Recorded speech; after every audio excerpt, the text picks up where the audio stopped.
أعوذ بالله من الشيطان الرجيم بسم الله الرحمن الرحيم السلام علیکم۔ سید عبد المجید ندیم چینل میں آپ سب دوستوں کو خوش آمدید۔ موضوع پر خطاب فرما رہے ہیں حضرت علامہ سید عبد المجید ندیم شاہ صاحب رحمۃ اللہ تعالی علیہ۔ تو آئیے ہم سب مل کر حضرت شاہ صاحب کا یہ خوبصورت بیان سنتے ہیں۔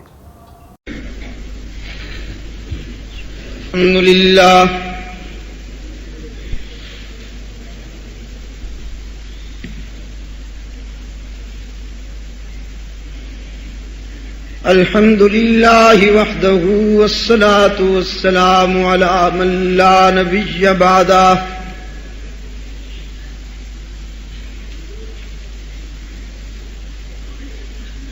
وعلى آله وأصحابه الذين أوفوا عهده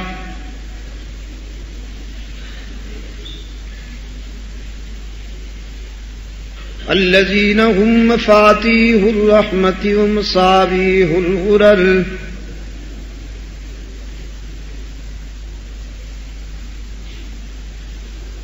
أعوذ بالله من الشيطان الرجيم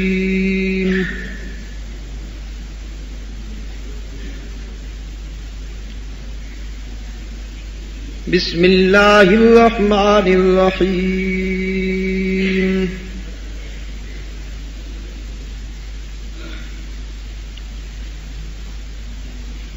والذي أرسل رسوله بالهدى ودين الحق ليظهره على الدين كله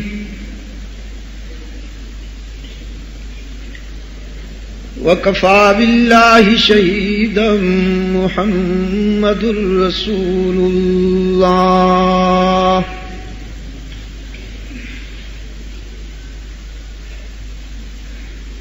والذين معه أشداء على الكفار رحماء بينهم تراهم ركعا سجدا يبتغون فضلا من الله ورضوانا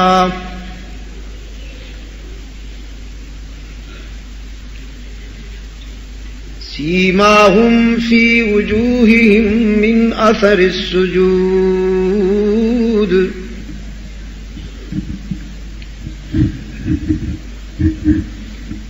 ذلك مثلهم في التوراة ومثلهم في الإنجيل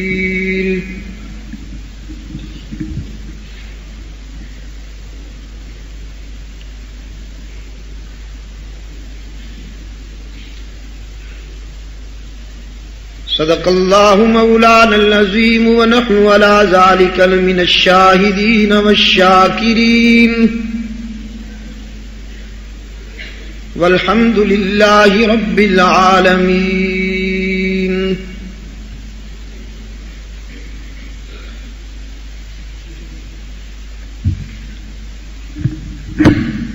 مخدوم العلماء حضرت مولانا محمد اسماعیل موٹا صاحب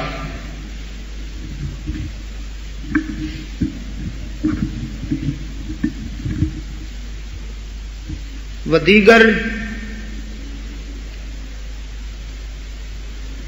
واجب الاحترام علماء کرام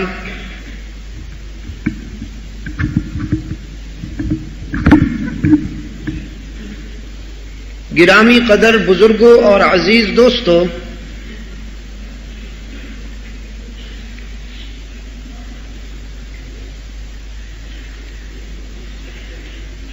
آج 30 ستمبر 1984 کو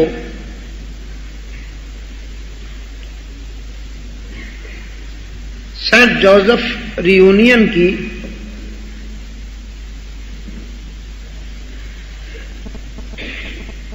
نو تعمیر شدہ مسجد عمر فاروق میں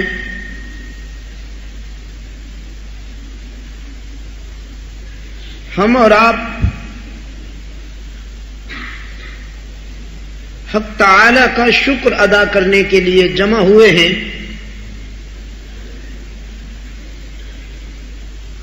کہ جس کی عطا کردہ توفیق سے اور محض اسی کے فضل و کرم سے یہ سالوں کا کام مہینوں میں مکمل ہو گیا.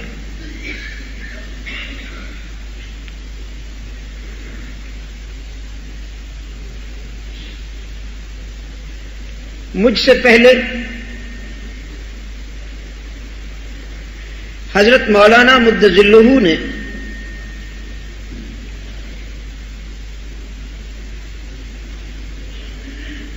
بر صغیر میں خطہ گجرات سے تعلق رکھنے والے فرزندان اسلام کی دینی خدمات کا جو اظہار فرمایا ہے وہ قابل رشک بھی ہے اور قابل تعریف بھی ہے. میں دعا کرتا ہوں اللہ آپ کے اس جذبے کو نسلم بعد نسل ترقی اور فروغ عطا فرمائے اور ربط قلوب کے ساتھ باہمی اتحاد و اتفاق کے ساتھ حق تعالی آپ کو ایسی بہت سی فتوحات عطا فرمائے.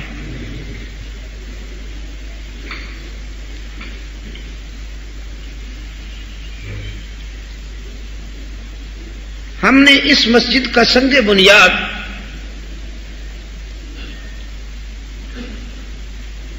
گزشتہ سال اگست کی 12 تاریخ کو رکھا تھا.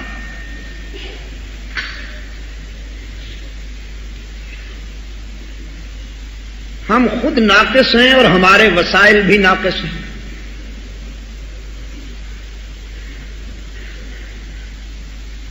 مگر اس مرکز رشد و ہدایت کو ہم نے ایک ایسا عنوان دے دیا کہ جو ہمارے شاندار ماضی میں اور اسلام کے دور اولین میں فتح و ظفر کا عنوان ہے، کامیابیوں کا عنوان ہے، یعنی حضرت فاروق اعظم رضی اللہ تعالی عنہ.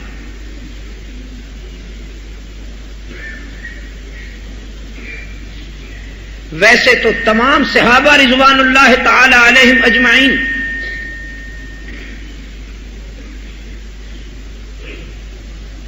کہ جنہیں رحمت عالم صلی اللہ علیہ وسلم جیسا معلم نصیب ہوا،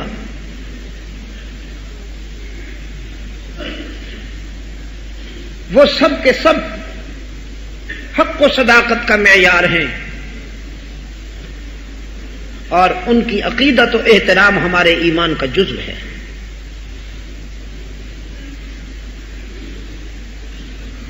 لیکن فاروق اعظم رضی اللہ تعالی عنہ کی ایک خصوصیت ہے صحابہ کرام رضوان اللہ علیہم اجمعین میں، اور وہ یہ کہ اس انقلابی انسان کو اللہ کے رسول صلی اللہ علیہ وسلم نے انتہائی رقت اور دل سوزی کے ساتھ اللہ سے طلب فرمایا.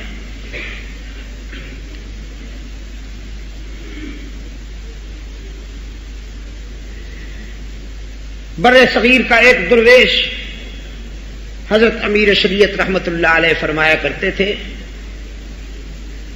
باقی صحابہ مرید رسول ہیں اور فاروق اعظم مراد رسول ہیں.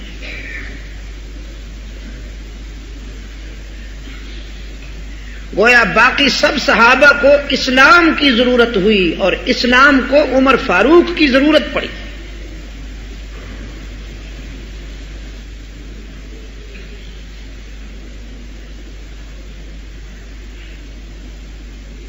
اس روز 27 ستمبر کو جمعرات کے دن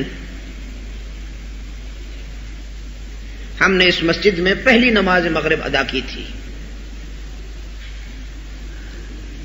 اور اس میں جو گفتگو ہوئی تھی جس کا ابھی میرے دینی دوست نے فرینچ میں ترجمہ بھی سنایا ہے، میں نے عرض کیا تھا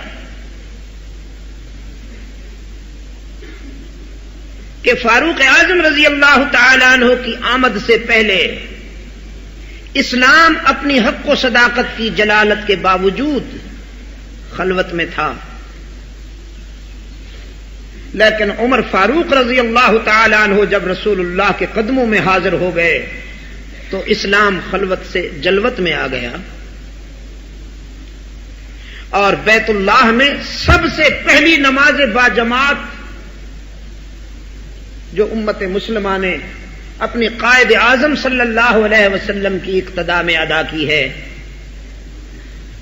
تو وہ حضرت فاروق اعظم رضی اللہ تعالی عنہ کی وجہ سے کہ انہوں نے بیت ارقم سے بیت اللہ میں آ کر اعلان کیا تھا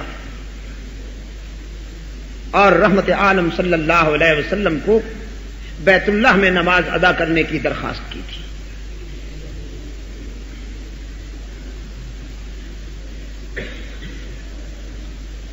تین اہم دعائیں ہیں جو اللہ کے نبیوں نے مانگی ہیں، اور ان تینوں دعاؤں کے اثرات و نتائج بڑے تاریخ ساز ہیں ملت اسلامیہ کے لیے، اور عجیب دعا ہے کہ وہ تینوں دعائیں اللہ کے حضور اس جذبے سے مانگی گئیں کہ ہر پیغمبر نے اللہ سے کسی انسان کو مانگا۔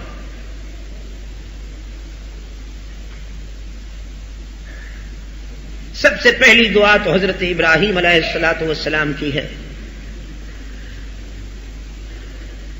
جو اس ملت کے روحانی باپ ہیں، جو انہوں نے تعمیر بیت اللہ کے وقت مانگی تھی۔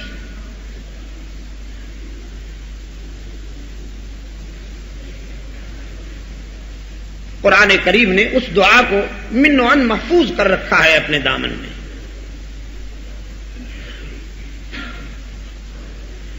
فرمایا وَإِذْ يَرْفَعُ إِبْرَاهِيمُ الْقَوَاعِدَ مِنَ الْبَيْتِ وَإِسْمَاعِيلُ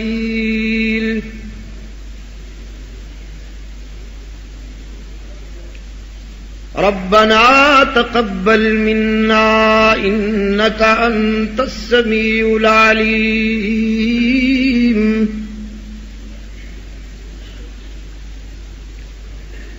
جب ابراہیم و اسماعیل علیہ السلام نے بیت اللہ کی بنیادیں رکھتے ہوئے رب العزت کے حضور التجا کی کہ الہ العالمین ہماری اس محنت اور ہماری اس کاوش کو قبول فرمائیے، ربنا تقبل منا انک انت السمیع العلیم، قبول فرمائیے ہماری اس کاوش کو۔ اس جذبے کے ساتھ ہم التجا کرتے ہیں کہ تو ہی ہے سننے اور جاننے والا۔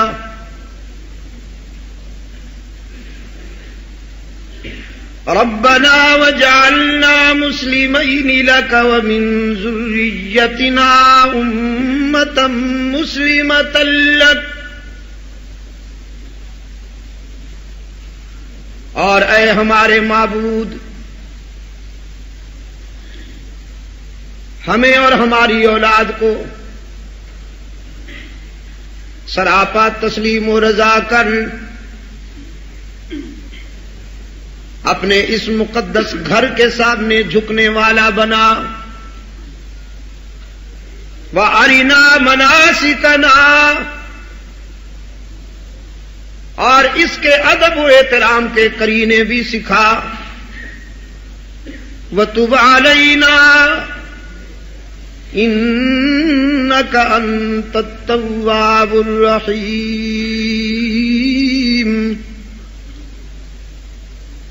ہمارے بچوں سے اگر کوئی لغزشیں ہو جائیں، کوتاہیاں ہو جائیں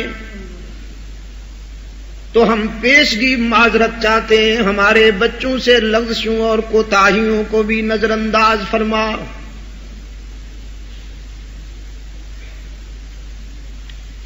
سرکار دو عالم صلی اللہ علیہ وسلم نے فرمایا ابراہیم تمہارا کتنا شفیق باپ ہے کہ بچے ہزاروں سال بعد آ کر غلطیاں کریں گے، وہ پیشگی معافی مانگ رہے ہیں کہ الہ العالمین یہاں آ کر اگر میرے کسی فرزند سے غلطی ہو جائے تو میں معافی چاہتا ہوں۔ بارک علی محمد وعلی آل محمد کما بارکت علی ابراہیم وعلی آل ابراہیم انک حمید مجید۔ یہ اصلی صلاۃ و سلام، نقلی نہیں، جو اللہ اور اس کے رسول کا پسندیدہ ہے، جس کو اللہ نے اور اس کے رسول نے نماز میں پسند فرمایا۔ جو صلاۃ و سلام نماز میں پڑھا جاتا ہے گویا وہ سرکاری منظور شدہ ہے۔ اب اس کی افضلیت پہ شبہ کرنا کم فہمی ہے، بدنصیبی۔ تو سیدنا ابراہیم علیہ الصلوۃ والسلام نے اپنی دعا کی تمہید مکمل کر لینے کے بعد اب اللہ سے وہ جوہر مقصود مانگا کہ جس نے آ کر خلیل کے بنائے ہوئے اس بیت اللہ کو آباد کرنا تھا۔ فرمایا ربنا وبعث فیہم رسولا منہم یتلو علیہم آیاتک، اے ہمارے معبود، ہم نے تیرا گھر تو بنا دیا، اب اس میں معلم بن کر آنے والا، استاد بن کر آنے والا تیرا وہ آخری رسول جس کی رسالت پر ایمان کا اقرار تو نے عالم ارواح میں لے لیا تمام انبیاء سے، اسے بھی ہماری اولاد میں سے عطا کر۔ ربنا وبعث فیہم رسولا منہم یتلو علیہم آیاتک، وہ یہاں تیرے گھر کو تلاوت آیات سے آباد کرے گا۔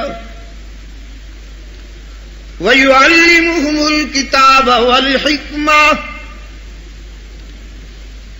اور کتاب و حکمت کی تعلیم دے گا۔ وَيُزَكِّيهِمْ، اور انہیں پاک بنائے گا۔ ہماری یہ التجا اور آرزو ہے، انک انت العزیز الحکیم، لیکن عزت اور حکمت والا تو ہے۔ ہم مانگ سکتے ہیں، منوا نہیں سکتے، التجا کر سکتے ہیں، مجبور نہیں کر سکتے۔ یہ ہمیشہ ملحوظ رہے کہ دعائے خلیل میں 3 شعبوں کا ذکر ہوا ہے: تلاوت آیات، کتاب و حکمت کی تعلیم اور تزکیہ نفس۔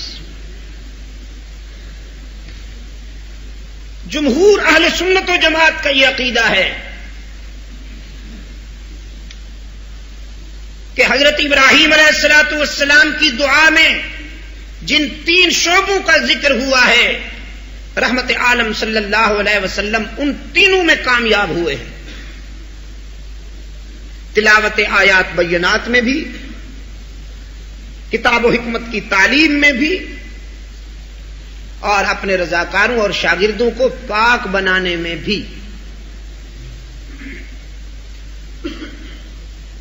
جس کے عملی دلائل یہ مراکز ہیں۔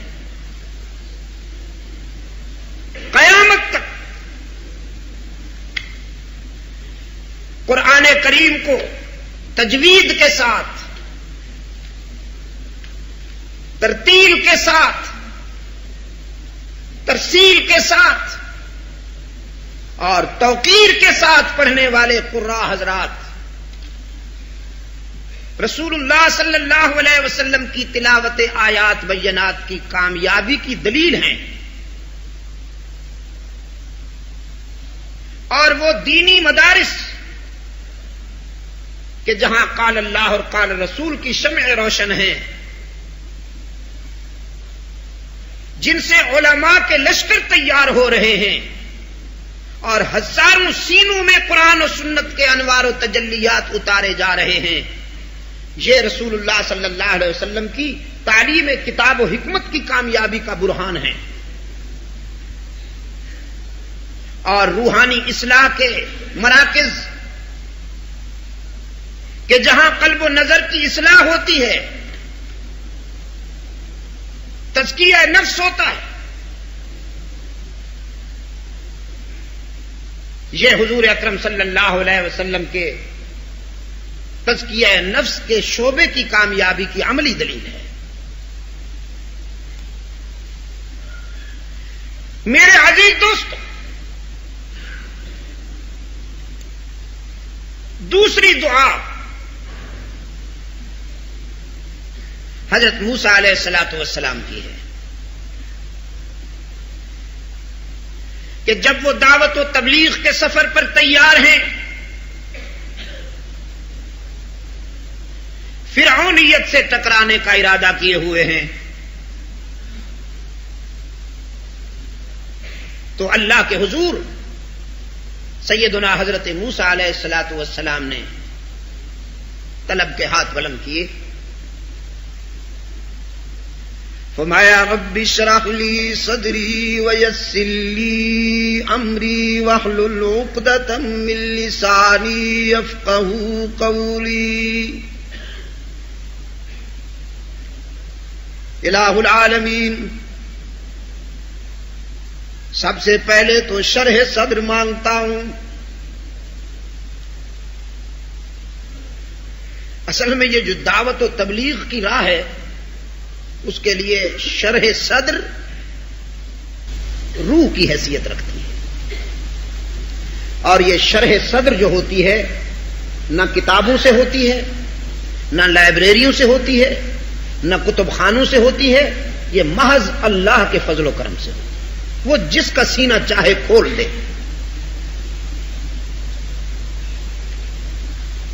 کبھی کبھی دوست پوچھتے ہیں کہ ہمیں کوئی خطابت کا ایسا سلیقہ بتائیے کہ ہم بھی جو بولے وہ دلوں میں اترتا جائے، لیکن اس کا جواب میں یہی دیا کرتا ہوں کہ یہ کسی کے بتانے کی بات نہیں ہے، یہ محض اللہ کی عطا ہے، وہ جس پہ کرتے ہیں۔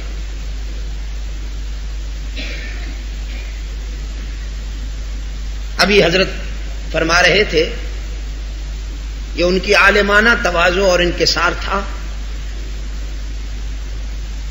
میرے متعلق کہ ہم ان کا بیان سننے کے لیے آئے ہیں، حالانکہ عبد المجید ندیم جیسے ہزاروں لوگ ان کے حلقہ تلمذ میں بیٹھ کر تیار ہوتے ہیں۔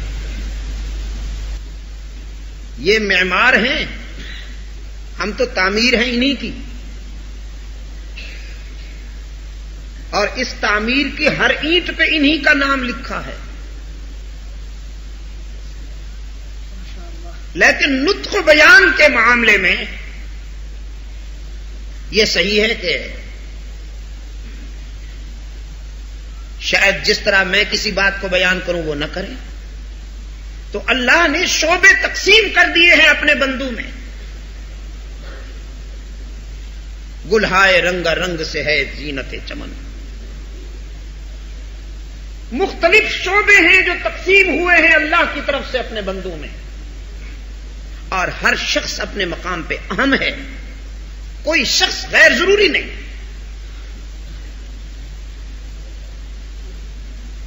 میرے عزیز دوستو، سیدنا حضرت موسیٰ علیہ الصلوۃ والسلام نے حق تعالی سے سب سے پہلے تو شرح صدر مانگا کہ دعوت و تبلیغ کے راستے میں الہ العالمین میرا سینہ کھول دے،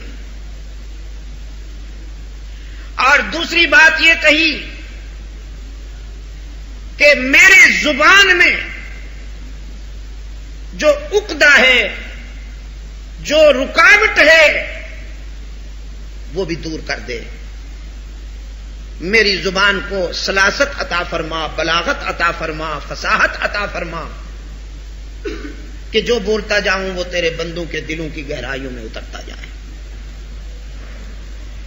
اس کے لیے سرکار دو عالم صلی اللہ علیہ وسلم نے فرمایا، بچپن میں حضرت موسیٰ علیہ الصلوۃ والسلام نے جب انگارہ اٹھا کے اپنے منہ میں ڈال لیا تھا، اس سے آپ کی زبان میں ذرا گرہ سی آ گئی تھی، رکاوٹ سی آ گئی تھی، جو بولنے میں دقت بنتی تھی۔ تو اللہ سے دعا مانگی کہ الہ العالمین زبان کے سلسلے میں بھی میری عقدہ کشائی کر دے۔ اور تیسرے نمبر پہ عرض کیا کہ میرا بھائی ہارون، جسے تو نے فصاحت و بلاغت کی قوت عطا کی ہے، زبان کی قوت عطا کی ہے، اس کو بھی میرا وزیر بنا دے۔ نہیں، اس سے پہلے ایک اور دعا فرمایا، وَاحْلُلْ عُقْدَةً مِّن لِّسَانِي يَفْقَهُوا قَوْلِي رَبِّ اشْرَحْ لِي صَدْرِي۔ الہ العالمین میرا سینہ کھول دے، دعوت و تبلیغ کے راستے میں شرح صدر عطا کر، وَيَسِّرْ لِي أَمْرِي، اور اس راستے میں میری مشکلات کو بھی آسان کر۔ یہ بات بھی قابل غور ہے۔ حضرت موسیٰ علیہ السلام اللہ کے حضور ہاتھ پھیلائے ہوئے کھڑے ہیں، اور مشکلات کی آسانی کس سے چاہ رہے ہیں؟ اللہ سے چاہ رہے ہیں۔ آپ قرآن کریم کا مطالعہ کریں، آپ کو قدم قدم پر یہی ملے گا۔ انبیاء علیہ الصلوۃ والسلام جب بھی کسی آزمائش اور امتحان کے مرحلے میں آتے ہیں تو پھر اسی سے مشکل کشائی کے لیے دامن طلب پھیلاتے ہیں۔ یہاں عجم کے فتنہ پروروں نے جہاں اور بہت سی حقیقتوں پر تیر اندازی کی ہے، اس محاذ پہ بھی تیر اندازی کی ہے۔ اور میرے عزیز دوست، ایک بات یہ بھی قابل غور ہے کہ ادیان عالم میں صرف اسلام وہ مذہب ہے کہ جو انسان کو یہ سہولت فراہم کرتا ہے کہ ہر انسان جب چاہے جہاں چاہے اللہ سے رابطہ قائم کر لے، بغیر کسی تکلف کے، بغیر کسی دقت کے۔ ورنہ اللہ سے رابطہ قائم کرنے کے لیے ماضی اور حال میں جو دوسری قومیں حربے کرتی ہیں، استعمال کرتی ہیں، وہ شنیدنی نہیں دیدنی ہے۔ میں نے اس دن موریشس میں بھی بتایا، افریقہ کا ایک نو مسلم سیاہ فام جو عیسائیت کو چھوڑ کر اسلام میں آیا تھا،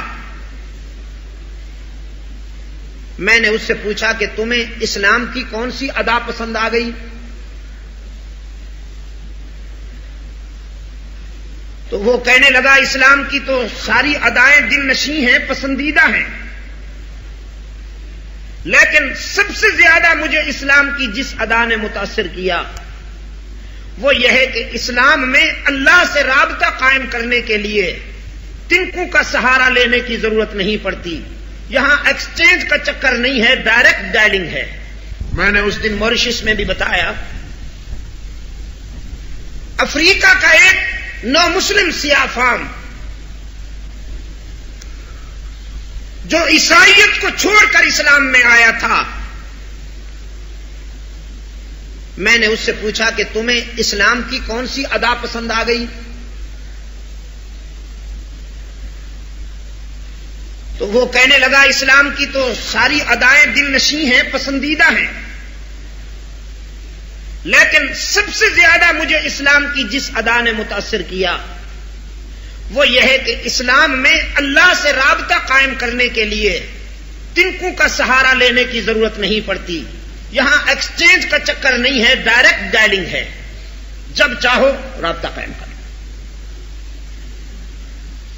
یہ سب سے بڑا احسان ہے رحمت عالم صلی اللہ علیہ وسلم کا انسانیت پر، کہ محمد عربی صلی اللہ علیہ وسلم نے انسانوں کو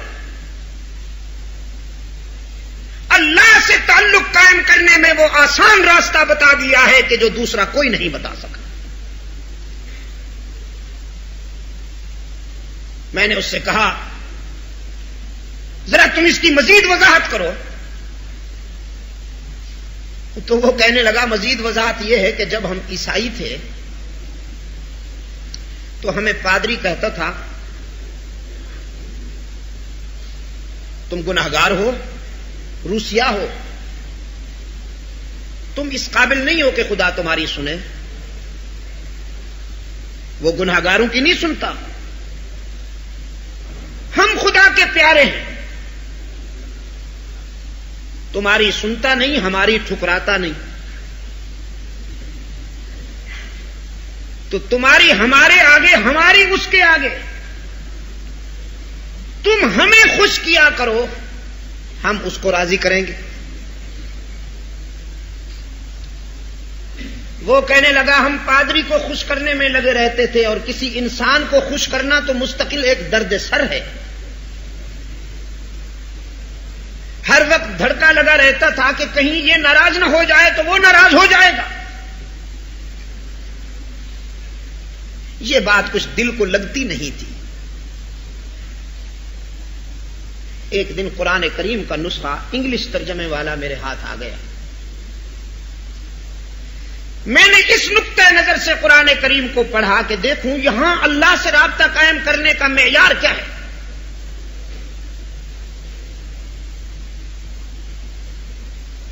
میں نے کہا شکر ہے اس نے براہ راست پڑھ لیا. اگر کسی اجمی فنکار کے ہتھے چڑھ جاتا تو وہ بھی وہی کہتا، جس بات سے وہ بھاگا تھا وہ وہی بات کہتا کہ تم گناہگار ہو گئے گزرے ہو، تمہاری نہیں سنتا وہ. اس نے کہا میں نے قرآن کریم کو اس نقطۂ نظر سے پڑھا کہ یہاں اللہ سے رابطہ قائم کرنے کا معیار کیا ہے. تو کہتا ہے جب میں قرآن کریم کے اس حصے پر پہنچا، ارشاد ہوا وَإِذَا سَأَلَكَ عِبَادِي عَنِّي فَإِنِّي قَرِيبٌ. میرے پیغمبر جب آپ سے میرے بندے میرا پتہ پوچھیں کہ خدا کہاں ملے گا، ساری دنیا سے مایوس ہو کر، سب کے ٹھکرائے ہوئے، باقی تمام آستانوں سے مایوس ہو کر جب وہ میرا پتہ پوچھیں تو میرے محبوب انہیں بتا دیجئے انی قریب، میں تو قریب رہتا ہوں. الہ العالمین کتنا قریب ہے تو، تجھ سے ملنے کے لیے کتنے دنوں کے سفر کی تیاری کریں. رب العالمین نے فرمایا نحن اقرب الیہ من حبل الورید، میں تو تمہاری رگ حیات سے بھی زیادہ قریب ہوں. جب اتنا قریب ہوں تو ادعونی استجب لکم، پھر مجھے پکارا کرو نا، میرے سوا تمہاری کوئی دستگیری کرنے والا نہیں، کارسازی کرنے والا نہیں. باقی جہاں جاؤ گے لوٹے جاؤ گے، باقی جہاں جاؤ گے لوٹے جاؤ گے. اس لیے کہ یار لوگوں نے ٹائٹل لگا رکھا ہے، کچھ لے کے آؤ گے تو کچھ لے کے جاؤ گے، خالی ہاتھ آؤ گے تو خالی ہاتھ جاؤ گے. لیکن اس در سے ہر وقت صدا آتی ہے، کچھ نہ لے کے آؤ سب کچھ لے کے جاؤ، خالی ہاتھ آؤ دامن بھر کے جاؤ، باقی جہاں جاؤ گے تمہیں ماضی پہ تانا ملے گا، ماضی کی خطاؤں پہ متون کیا جائے گا، بس یہی در ہے جب یہاں آؤ گے تو ماضی کے کسی جرم پہ تانا دیے بغیر دامن رحمت میں چھپا لیا جائے گا۔ مگر الہ العالمین یہ تیرا کرم، یہ تیری رحمت کی وسعت، لیکن ہمیں ہمارے گناہ ڈراتے ہیں، کس منہ سے تیرے در پہ آئیں، کس منہ سے تیرا نام لیں۔ زندگی میں ایک بھی تو خوبی نہیں، نامہ اعمال سیاہیوں سے معمور ہے، ساری زندگی بغاوت میں گزار دی، ہر قدم پہ تجھے ناراض کیا، آج کس منہ سے تیرے در پہ آئیں۔ کتنے پیار سے فرمایا نبی عبادی انی انا الغفور الرحیم، میرے محبوب میرے گناہگار بندوں کو بتا دیجئے، اگر تمہارے گناہ بہت ہیں تو میری رحمت کا بھی کوئی ٹھکانہ نہیں۔ من یعمل سوءا او یظلم نفسہ ثم یستغفر اللہ یجد اللہ غفورا رحیما، جس نے بہت گناہ کیے ہوں، جس نے زندگی کے ہر قدم پہ ٹھوکر کھائی ہو، لیکن جب شرمندہ ہو کر میرے در پہ آئے گا تو مجھے غضبناک نہیں پائے گا، مہربان پائے گا۔ کسی نافرمان بیٹے پر جو سالہ سال سے گھر سے نکلا ہوا ہو، جب شرمندہ ہو کے گھر لوٹ آئے، شفقت کرنے والا باپ اتنا جلدی راضی نہیں ہوتا جتنا گنہگار بندے پہ میں جلدی راضی ہو جاتا ہوں۔ رحمت عالم صلی اللہ علیہ وسلم نے فرمایا، جب گناہوں میں ڈوبا ہوا انسان سو جاتا ہے اور رات کا سناٹا کائنات کو اپنی آغوش میں لے لیتا ہے، ساری دنیا کے دفتر بند ہو جاتے ہیں تو اس کا دفتر رحمت کھل جاتا ہے، اور پھر ساری رات پکار ہوتی ہے، حل من مستغفر، ہے کوئی مجھ سے سلو کرنے والا، میں راضی ہونے کے لیے تیار ہوں۔ اس کی رحمت پکارتی ہے۔ اگر تمہارے پاس نیکیاں نہیں، اگر تمہارے پاس خوبیاں نہیں تو خطائیں لے کے آؤ، ساری زندگی کے گناہ لے کے آؤ، میں تمہارے گناہوں سے کئی گنا زیادہ رحمت لے کے منتظر ہوں۔ میرے در پہ آؤ تو صحیح، جبین نیاز جھکاؤ تو صحیح، دامن طلب پھیلاؤ تو صحیح، میرے لطف و کرم کو آزماؤ تو صحیح، تمہارے آنے میں دیر ہوگی، میرے راضی ہونے میں دیر نہیں ہوگی۔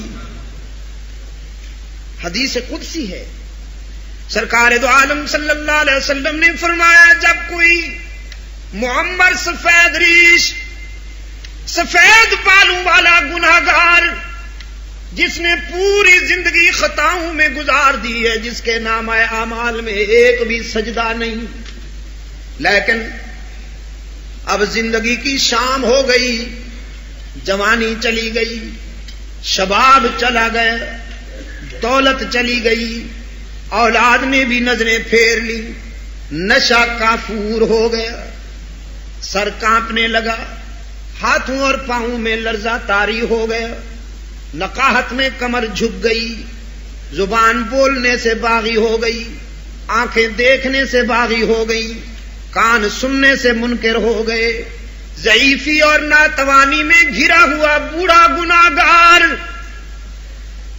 زندگی کی شام ہو گئی تو رات کے سناٹے میں ہاتھ اٹھاتا ہے، الہ العالمین اب کیا کروں، اب تو میرا کوئی نہیں، اگر تو نے نہ سنبھالا تو ہلاک ہو جاؤں گا۔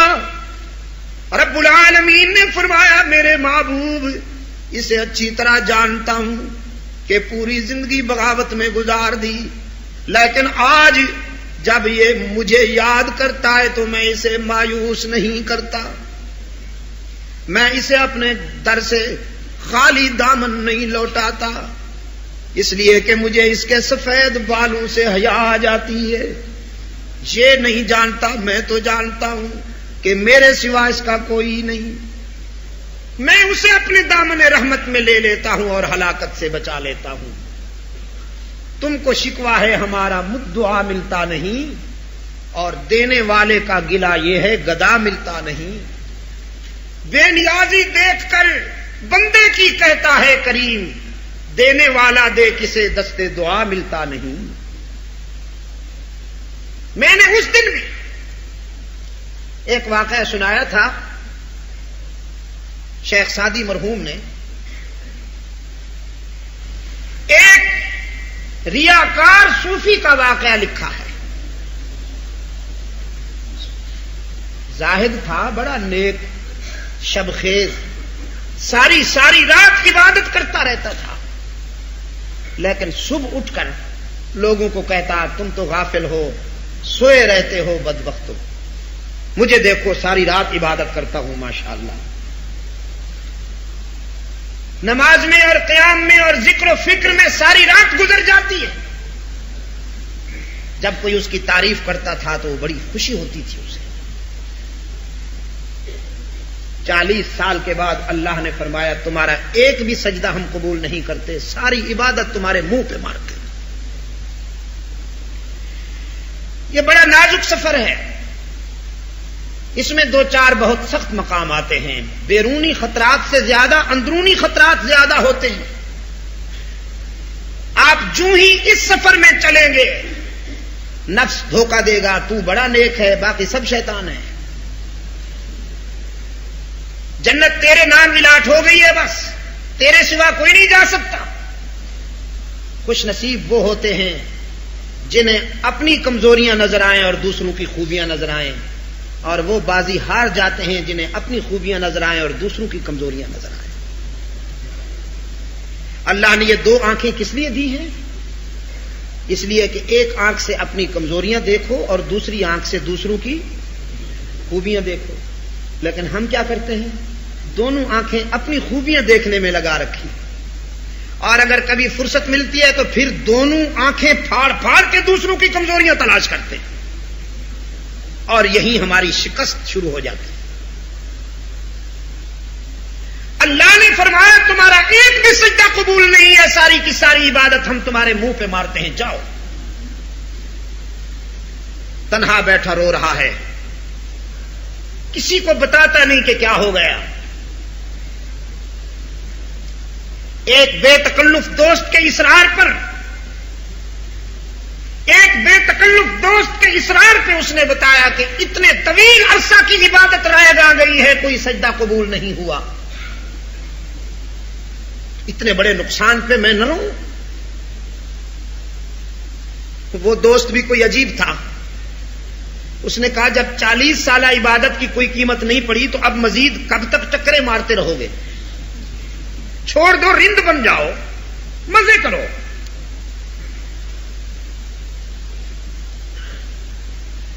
اب بظاہر تو یہ تھا کہ عبادت قبول نہیں ہوئی، میں کہا کرتا ہوں ہو گئی، کہ اس مرحلے پہ اللہ کی رحمت نے اسے سنبھال لیا، گرنے نہ دیا، ورنہ ہو سکتا تھا کہ اس کے مشورے پہ آ جاتا۔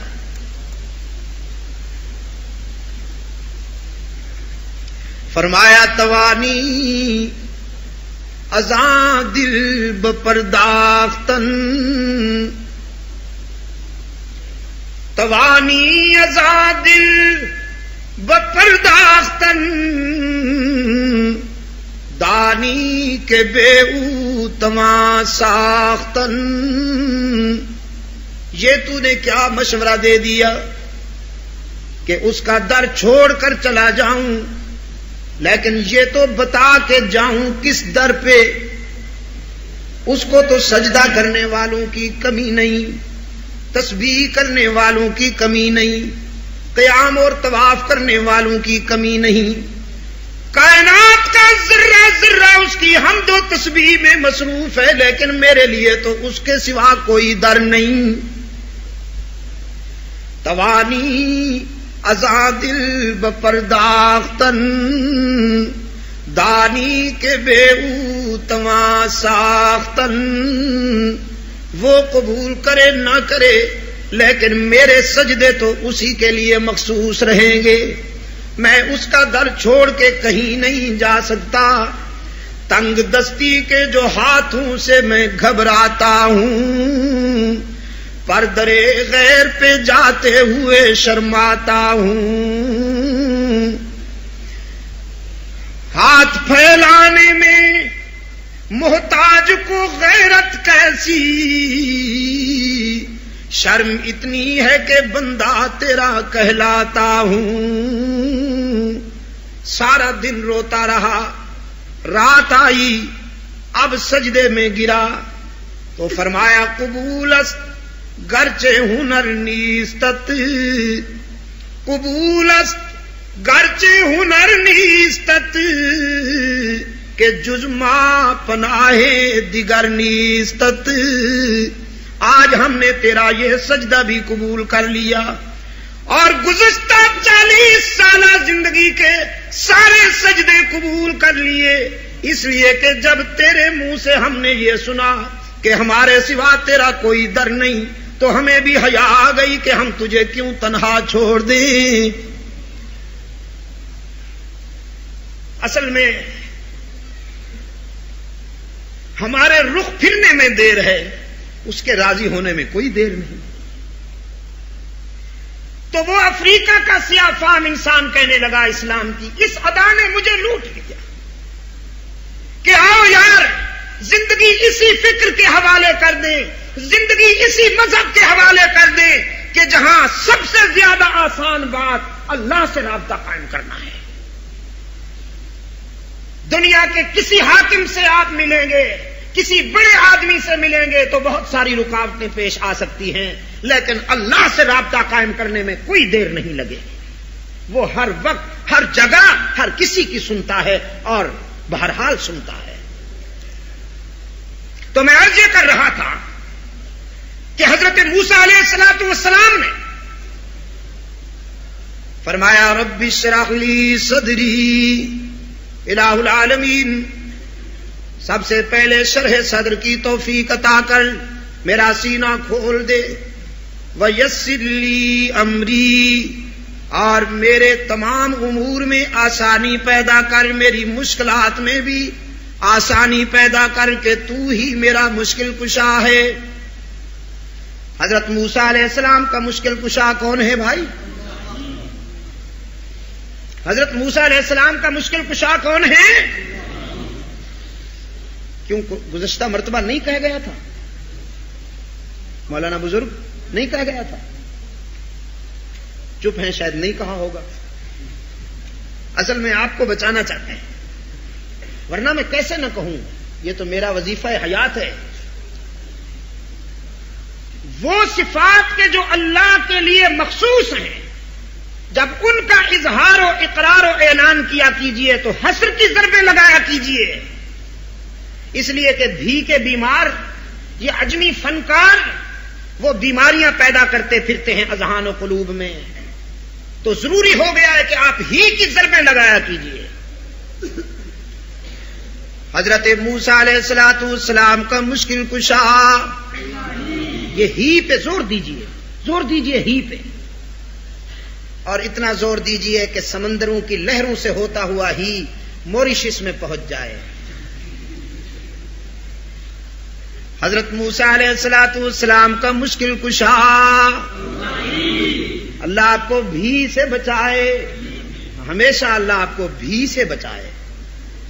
حضرت آدم کا مشکل کشا، تمام انبیاء اور رسول کا مشکل کشا، زور دیجئے نا ذرا ہی پہ، ہم سب کا مشکل کشا، ہماری جبینوں کی نیاز مندیوں کے لیے حقیقی مسجود، ہر جگہ موجود، علام الغیوب، علام الغیوب، جو ہو چکا، جو ہو رہا ہے، جو ہونے والا ہے، اسے جاننے والا کون؟ جو کسی ذریعے وسیلے کے بغیر جانتا ہے وہ کون؟ انبیاء عالم وحی ہوتے ہیں، وہ وہی جانتے ہیں جو وحی کے ذریعے انہیں بتایا جائے، اور وہ عالم الغیب ہے۔ نبیوں کو وحی کی انتظار ہوتی ہے، وہ کسی کا منتظر نہیں، اس لیے کہ غیب کی ساری چابیاں اسی کے پاس ہیں۔ قرآن پاک میں ارشاد ہوا وَعِندَهُ مَفَاتِحُ الْغَیْبِ۔ علماء کرام، حضرت محتمیم صاحب مد ظلکم، وَعِندَهُ مَفَاتِحُ الْغَیْبِ، مفتاح الغیب نا، یہ نہیں کہا کہ اللہ کے پاس ہے غیب کی چابی۔ اگر مفتاح الغیب ہوتا تو پھر اجمی فنکاروں کو گنجائش ملتی کہ بڑی چابی تو اس کے پاس ہے، چھوٹی چابیاں یہ اللہ کے پیارے ہیں، آخر ان کے پاس بھی ہیں چھوٹی موٹی چابیاں۔ یہی تو قرآن کی عظمت ہے جو دل میں اترتی ہے کہ نظریاتی چور بازاروں کے راستے بند کر دیے قرآن کریم نے۔ فرمایا وَعِندَهُ مَفَاتِحُ الْغَیْبِ، اسی کے پاس ہے غیب کی چھوٹی بڑی ساری چابیاں۔ لا يعلمها الا هو، کوئی نہیں جانتا مگر وَيَعْلَمُ مَا فِي الْبَرِّ وَالْبَحْرِ، اور وہی جانتا ہے کہ جو کچھ صحراؤں میں ہے، دریاؤں میں، زمینوں میں ہے، آسمانوں میں، شہروں میں ہے، ویرانوں میں۔ وَمَا تَسْقُطُ مِن وَرَقَةٍ إِلَّا يَعْلَمُهَا، خزاں کے موسم میں، پتجھڑ کے موسم میں درختوں سے گرنے والا کوئی ایک پتا ایسا نہیں جو اس کے علم سے باہر ہو۔ وَلَا حَبَّةٍ فِي ظُلُمَاتِ الْأَرْضِ، اور دھرتی کے سینے سے اگنے والا کوئی دانہ، کوئی بیج ایسا نہیں جو اس کے علم سے باہر ہو۔ اور یہاں ایک بات میں کہا کرتا ہوں، ہر اگنے والے دانے کو وہ جانتا ہے اور ہر اگنے والا دانہ اسے پہچانتا ہے۔ آپ نے کبھی غور سے دیکھا کہ جب دانہ پہل زمین سے نکلتا ہے تو پہلی کونپل ایک ہوتی ہے، پھر پتے بنتے ہیں، پھر لڑیاں لگتی ہیں، پھر وہ نکھرتا ہے اور پھیلتا ہے، لیکن پہلی کونپل زمین سے ایک نکلتی ہے۔ کسی صاحب نظر نے اسی جذبے کو منظوم کر دیا کہ ہر گیا ہے کہ الزمین روید وحدہ لا شریک لہ گوید۔ جب کوئی چیز زمین سے اگتی ہے تو وحدہ لا شریک لہ کا اعلان کرتے ہوئے اگتی ہے کہ اللہ ہی، اور اقبال نے اسی کو منظوم کر دیا کہ پالتا ہے بیج کو مٹی کی تاریکی میں کون، پالتا ہے بیج کو مٹی کی تاریکی میں کون، کون دریاؤں کی موجوں سے اٹھاتا ہے سحاب۔ یہ بادل کس کے اشارے پہ چل رہے ہیں؟ یہ جو ابھی آپ پہ پانی برسایا انہوں نے، میں نے کہا مسجد عمر فاروق کے افتتاح کی تقریب آسمان والوں کو کتنی پسند ہے کہ عمر فاروق کے مرید بھی موسلا دھار آ گئے اور اوپر سے ابر کرم بھی موسلا دھار برس رہا ہے۔ کبھی آپ نے غور فرمایا، پوچھئے ان سائنسدانوں سے اور یہ خدا کے باغیوں سے جو بظاہر کہتے ہیں کوئی خدا نہیں ہے۔ اس دن موریشس میں ایک دوست جب انٹرویو لے رہا تھا تو اس نے یہ بھی کہا کہ کچھ لوگ کہتے ہیں خدا نہیں ہے، تو ان کے بارے میں آپ کیا جواب دیں گے؟ میں نے کہا نہیں ہے کا بھی کوئی جواب ہے، نہیں ہے کا کوئی جواب نہیں ہے۔ نہیں جو منہ سے نکلی پھر کہا ہاں، کیا کہا ہے اس نے؟ نہیں جو منہ سے نکلی پھر کہا ہاں، خدا محفوظ رکھے اس نہیں سے۔ جب نہیں کہہ دیا تو اب ہاں کون کہلائے؟ ایک آدمی نے کہا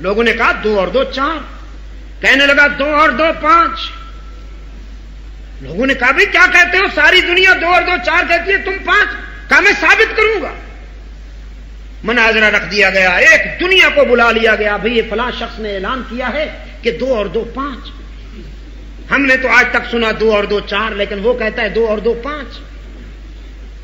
مناظرہ رکھ دیا گیا اور اس نے کہا اگر میں جیت گیا تو مجھے انعام دینا نہ دینا تمہاری مرضی, لیکن اگر میں ہار گیا تو اتنا بڑا انعام دوں گا.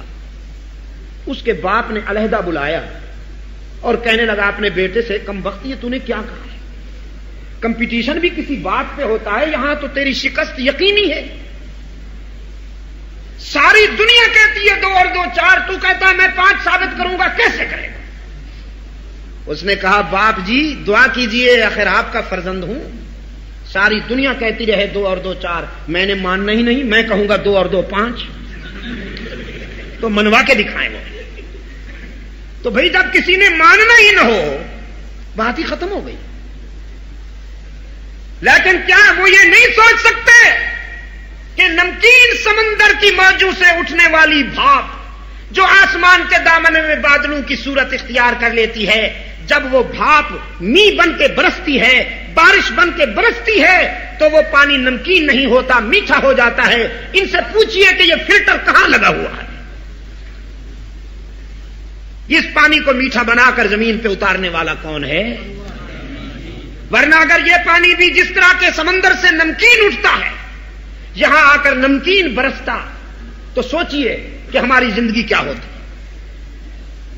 لیکن یہ اس کا کرم ہے, آپ کے تو گھر کی بات ہے, سامنے یہیں سے بھاپ اٹھ کر اوپر چلی جاتی ہے, اور وہ جب برستا ہے تو پھر میٹھا پانی بن کے برستا ہے. پالتا ہے بیج کو مٹی کی تاریکی میں کون, کون دریاؤں کی موجوں سے اٹھاتا ہے سحاب, کون لایا کھینچ کر پچھم سے بادے سازگار, خاک یہ کس کی ہے کس کا ہے یہ نور آفتاب, اور کس نے بھر دی موتیوں سے خوشائے گندم کی جیب, موسموں کو کس نے سکھلائی ہے خوئے انقلاب.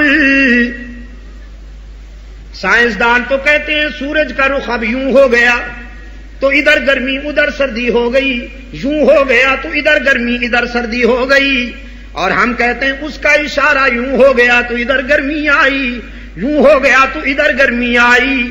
اسی کے اشارے پہ کائنات کا نظام چل رہا ہے. اب یہاں سردیاں شروع ہو رہی ہیں اور ادھر یہاں گرمیاں شروع ہو رہی ہیں, اور ادھر انڈیا پاکستان میں سردیاں شروع ہو رہی ہیں. پھر وہاں گرمیاں شروع ہوں گی تو یہاں سردیوں کی آمد ہو جائے گی. یہ کس کے اشارے پہ ہو رہا ہے بھائی؟ پالتا ہے بیج کو مٹی کی تاریکی میں کون, کون دریاؤں کی موجوں سے اٹھاتا ہے سحاب, کون لایا کھینچ کر پچھم سے بادے سازگار, خاک یہ کس کی ہے کس کا ہے یہ نور آفتاب, اور کس نے بھر دی موتیوں سے خوشائے گندم کی جیب, موسموں کو کس نے سکھلائی ہے خوئے انقلاب. سائنسدان تو کہتے ہیں سورج کا رخ اب یوں ہو گیا تو ادھر گرمی ادھر سردی ہو گئی, یوں ہو گیا تو ادھر گرمی ادھر سردی ہو گئی, اور ہم کہتے ہیں اس کا اشارہ یوں ہو گیا تو ادھر گرمی آئی, یوں ہو گیا تو ادھر گرمی آئی.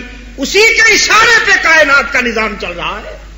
اب یہاں سردیاں شروع ہو رہی ہیں اور ادھر یہاں گرمیاں شروع ہو رہی ہیں, اور ادھر انڈیا پاکستان میں سردیاں شروع ہو رہی ہیں. پھر وہاں گرمیاں شروع ہوں گی تو یہاں سردیوں کی آمد ہو جائے گی. یہ کس کے اشارے پہ ہو رہا ہے بھائی؟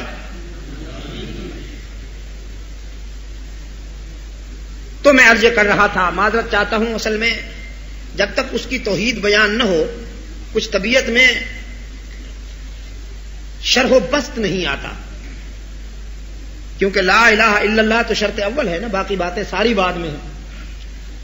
حضرت موسیٰ علیہ السلام نے التجا کی، الہ العالمین میری مشکلات میں بھی تو دستگیری فرمائی ہو، اور میرا یہ بھائی ہارون جسے تو نے زبان کی قوتیں عطا کی ہیں اسے بھی میرا وزیر بنا دے، کئی نسبحک کثیرا ونذکرک کثیرا، تاکہ ہم تیری تسبیح اور ذکر میں پوری زندگی گزار دیں اور تو ہمارا نگران و پاسبان رہے۔ یہ دوسری دعا تھی۔ اب تیسری دعا،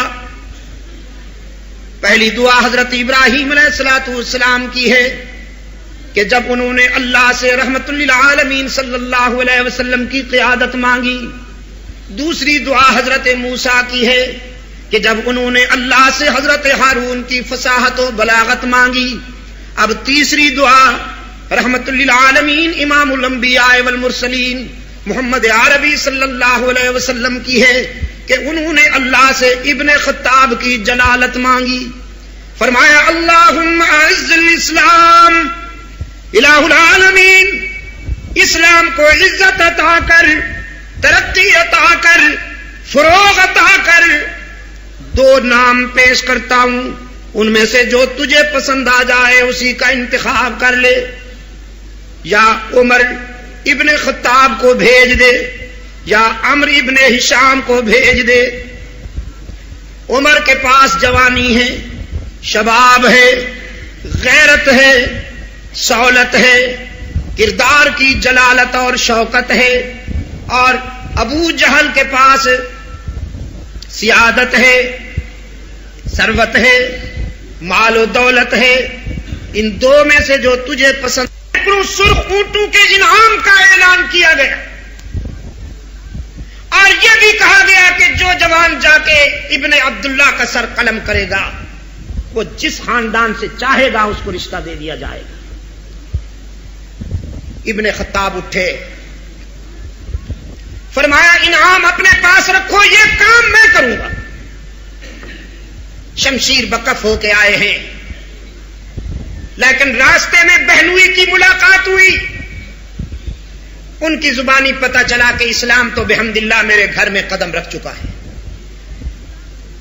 بہن اسلام قبول کر چکی تھی، غصے میں تڑپتے ہوئے بہن کے گھر آئے، دور سے قرآن کریم کی صدائیں کان میں پڑی۔ اگر ہو سکے تو یہ باہر کی آوازوں دور سے قرآن کریم کی آوازیں کان میں پڑی، اور فکر و نظر کی دنیا بدلنے لگی۔ بہن کے پاس آئے، قرآن کریم دیکھا، پہلے مارا اپنی ہمشیرہ کو اس خیال سے کہ جب ماروں گا تو یہ بدل جائے گی، لیکن فاروق اعظم کی بہن نے واضح کر دیا، ابن خطاب جس ماں کا دودھ پی کر تو کفر میں پختہ ہو گیا ہے، میں اسی ماں کا دودھ پی کر رسول کی غلامی میں پختہ ہو چکی ہوں۔ اب جان تو جا سکتی ہے لیکن رسول اللہ کا دامن نہیں چھوٹے گا۔ انقلاب آ گیا کہ یہ جذبہ کون سا ہے، یہ تعلق کیسا ہے کہ میں مارتا ہوں اور یہ تعلق اور مضبوط ہوتا ہے۔ قرآن کریم دیکھا اور یہاں سے اٹھ کر سیدھے رسول اکرم صلی اللہ علیہ وسلم کی خدمت میں آئے۔ اللہ کے رسول صلی اللہ علیہ وسلم نے ابن خطاب کو سینے سے لگایا، دعا ہوئی، صحابہ کرام نے مسرت اور خوشی کے عالم میں نعرہ تکبیر بلند کیا۔ میدان جنگ سے ہٹ کر عام حالات میں یہ پہلا نعرہ تکبیر تھا جو بلند ہوا فاروق اعظم کی آمد پر رضی اللہ تعالی عنہ۔ اور جیسا کہ میں نے اس دن عرض کیا، فاروق اعظم کے آتے ہی اسلام جلوت میں آ گیا، دعوت و تبلیغ کھلے بندوں ہونے لگی، اور پھر رسول اللہ صلی اللہ علیہ وسلم کے فیض نظر نے یہ کام کیا کہ وہ جو کفر میں نامور تھا اسلام میں ایسا نامور ہوا کہ اس کی رائے اور اس کی تجویز عرش بری سے قرآن بن کے اترتی تھی. اللہ کے رسول صلی اللہ علیہ وسلم نے کریڈٹ عطا کیا. اگر اللہ نے میرے بعد کسی اور کو نبی بنانا ہوتا تو میرا عمر اس قابل تھا کہ اس کے سر پہ نبوت کا تاج رکھا جاتا. ریونین کے دوستو، جس امت میں فاروق اعظم جیسے جلیل القدر شاگرد رسول کے نبی ہونے کی کوئی گنجائش نہیں، اس امت میں مرزا غلام قادیانی کے لیے کیسے گنجائش ہو سکتی؟ اللہ کی کروڑوں رحمتیں ہوں ان درویشوں پر کہ جنہوں نے اس فتنے کا کامیاب تعاقب کیا. اور آج غلام قادیانی بے نقاب ہو کر پوری دنیا کے سامنے کھل کر آ چکا ہے. یہ فتنہ علماء کرام سے عرض کرتا چلا جاؤں کہ غلام احمد نہ کہا کیجئے اس کو، صرف غلام قادیانی کہا کیجئے. اور جو مرزائی ہوں وہ خود کوشش کرتے ہیں کہ ان کو احمدی کہا جائے، لیکن کبھی ان کو احمدی نہ کہا کیجئے، وہ قادیانی ہیں یا مرزائی ہیں. اب پاکستان میں انہوں نے اپنی ایک علیحدہ بستی آباد کی ہے جس میں صرف قادیانی رہتے ہیں اور ان کا لیڈر رہتا ہے. اس بستی کا نام رکھا ہے ربوہ. کیا نام رکھا ہے؟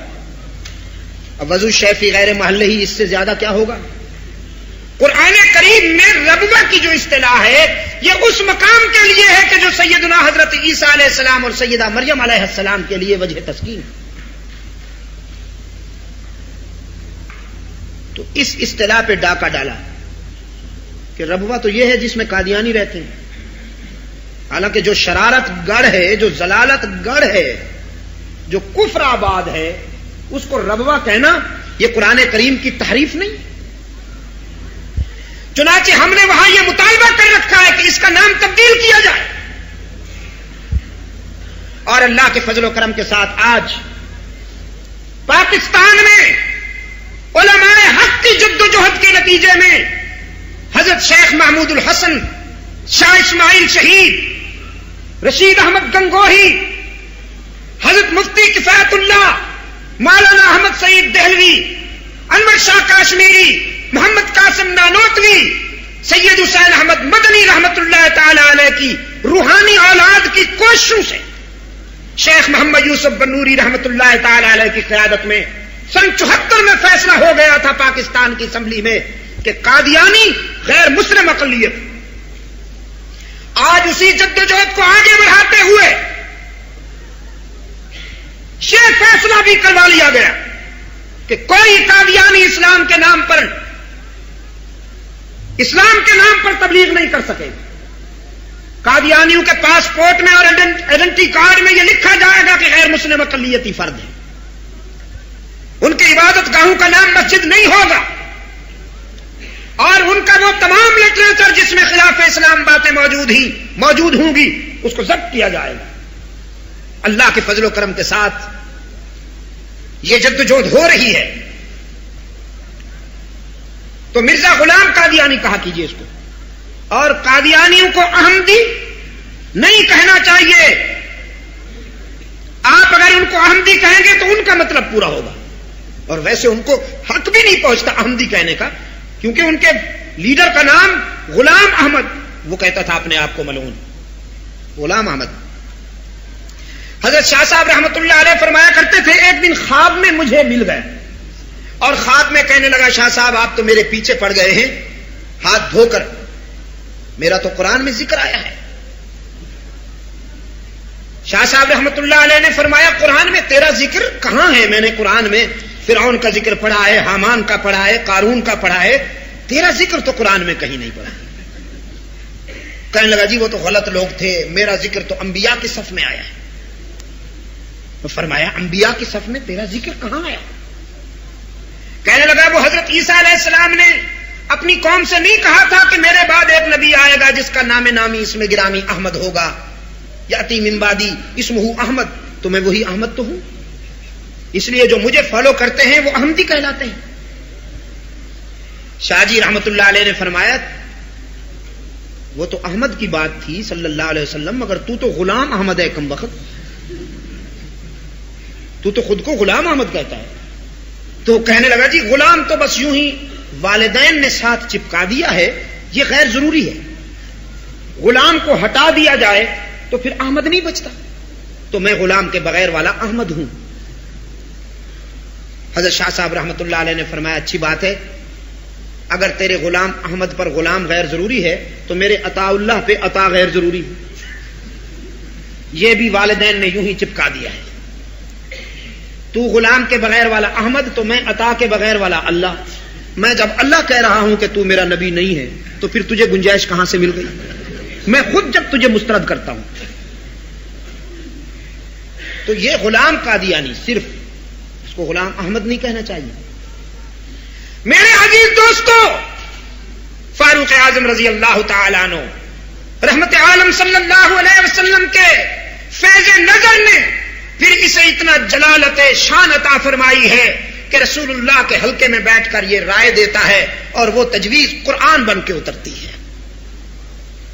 آج ہمیں اور آپ کو پردے کی نعمت نصیب ہے، الحمدللہ ثم الحمدللہ۔ یہ پردہ نعمت ہے کہ نہیں بھائی؟ نعمت ہے، اللہ کا شکر ادا کیجئے اور اللہ سے توفیق مانگیے کہ اللہ ہمیں یہ توفیق عطا فرمائے کہ ہم اس نعمت کی قدر کر سکیں۔ لیکن یہ کس کی تجویز پہ آیا؟ فاروق اعظم رضی اللہ تعالیٰ عنہ کی تجویز پہ۔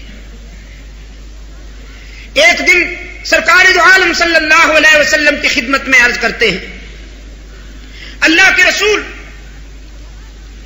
ازواج مطہرات کے لیے پردہ ہونا ضروری ہے، میری غیرت کا تقاضا ہے کہ پیغمبر کی گھر والیاں بے پردہ ہو کے گھروں سے باہر نہ نکلا کریں۔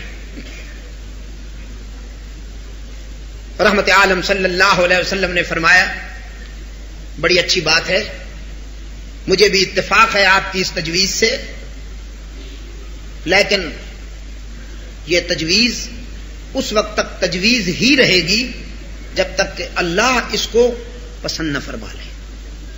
میں قانون کا مبلغ ہوں، قانون وہاں سے بنتا ہے، میں اس کی تبلیغ کرتا ہوں۔ قانون ساز ادارہ فرش پہ نہیں عرش پہ ہے۔ رب العالمین نے فرمایا یا ایھا النبی قل لازواجک وبناتک ونساء المؤمنین،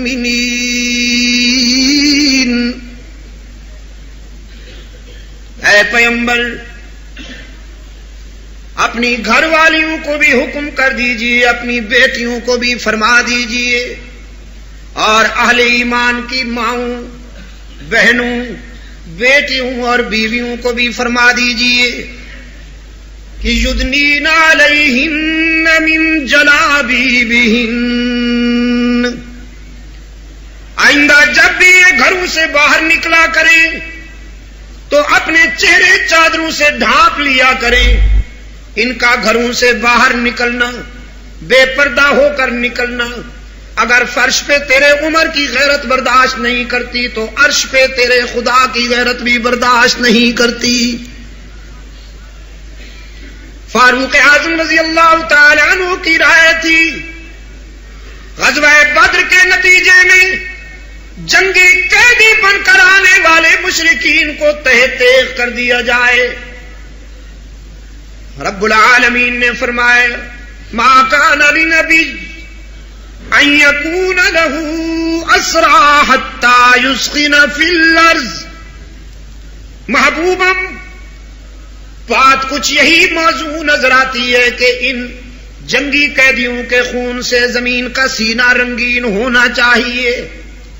یہ کفر کے پیش رو، ان کی تیغ ستم نے مسلمانوں کے بچوں کو یتیم بنایا، ان کی سنگ دلی نے مسلمانوں کی بیٹیوں کے دوپٹے اتارے، ان کی شقاوت نے مسلمانوں کی بہنوں کی چادریں تار تار کی، انہوں نے مسلمانوں کو بے گھر کیا۔ آج جس طرح تیری عمر کی غیرت کا تقاضا ہے، تیرے معبود کی غیرت کا بھی یہی تقاضا تھا کہ ان کے خون سے دھرتی کا سینہ رنگین ہونا چاہیے۔ حضرت عمر فاروق رضی اللہ تعالی عنہ کی تجویز تھی بیت اللہ کے طواف کے دوران کہ مقام ابراہیمی پر نوافل ادا کی جائیں۔ مقام ابراہیم پہ کھڑے ہوئے ابن خطاب کچھ سوچ رہے ہیں۔ رحمت عالم صلی اللہ علیہ وسلم نے فرمایا عمر کیا سوچتے ہو؟ عرض کیا اللہ کے رسول میں جب یہاں آتا ہوں تو مجھے خلیل اللہ کے سجدوں کی یاد آ جاتی ہے کہ یہی وہ مقام ہے جہاں ابراہیم اپنی جبین کی نیاز مندیاں اللہ کے حضور پیش کیا کرتے تھے۔ میں بھی چاہتا ہوں کہ یہاں سر جھکاؤں، اللہ کو سجدے کروں۔ رحمت عالم صلی اللہ علیہ وسلم نے فرمایا عمر تو چاہتا ہے تو کیا میں نہیں چاہتا؟ میرے تو دادا ہیں ابراہیم، جیسے میں نے تجھے اللہ سے مانگا تھا ابراہیم نے بھی مجھے اللہ سے مانگا تھا۔ چاہتا میں بھی یہی ہوں کہ مقام ابراہیمی پہ سجدے کروں۔ فاروق اعظم رضی اللہ تعالی عنہ نے عرض کیا تو پھر آئیے آپ امام بن جائیں، میں مقتدی، مل کر سجدے کریں۔ اللہ کے رسول صلی اللہ علیہ وسلم نے فرمایا عمر تیری رائے اور میری پسند اس وقت تک قانون نہیں بن سکتی جب تک اللہ کی طرف سے اجازت نہ مل جائے۔ حق تعالی نے فرمایا واتخذوا من مقام ابراہیم مصلی، محبوبم اپنے عمر کو اجازت دے دیجئے اور پوری امت کے لیے یہ قانون نشر کر دیجئے کہ جو بھی میرے گھر کے طواف کے لیے آئے اسے مقام ابراہیمی پہ سجدے کرنے ہوں گے۔ ابو بکر صدیق کو بھی سجدے کرنے ہوں گے، عمر کی تو تجویز ہے، عثمان کو بھی سجدے کرنے ہوں گے، علی کو بھی یہاں سجدے کرنے ہوں گے، سلمان و بلال و ابو ہریرہ و ابن مسعود کو بھی یہاں سجدے کرنے ہوں گے، حسن و حسین کو بھی یہاں سجدے کرنے ہوں گے، سید عبد القادر گیلانی کو، احمد ابن حنبل کو، ابو حنیفہ کو، امام شافعی کو، امام مالک کو، مجدد الافسانی کو، شاہ ولی اللہ کو، قیامت تک کوئی بڑے سے بڑا تیری امت کا آدمی جو بھی یہاں بیت اللہ کے طواف کے لیے آئے گا اسے فاروق اعظم کے ذوق کا احترام کرنا ہوگا۔ جب تک مقام ابراہیمی پر سجدے نہیں کرے گا اس وقت تک میری خوشنودی کی سند ہی نہیں ملے گی۔ فاروق اعظم رضی اللہ تعالی عنہ کی تجویز تھی کہ ابن ابی کی نماز جنازہ نہیں پڑھنی چاہیے۔ یہ ابن ابی جانتے ہیں آپ؟ ابن ابی بہت بڑا جبہ پوش تھا، بے ایمان، بہت بڑا جبہ پوش، لمبی داڑھی تھی، سیاہ جبہ پہنتا تھا، بالکل اس دور کا آیت اللہ، روح اللہ، فنا فی اللہ، انا للہ۔ میں کہا کرتا ہوں دنیا کا پہلا Khomeini, first Khomeini of the world, mister ابن ابی لعنت اللہ تعالی وخذلہ اللہ تعالی وکل من تبعہ فی الدنیا والآخرہ۔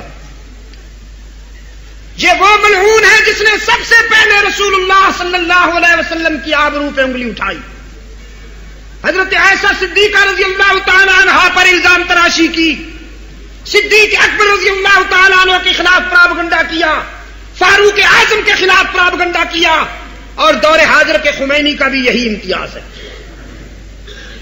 مت دھوکہ کھائیے اس کی داڑھی سے،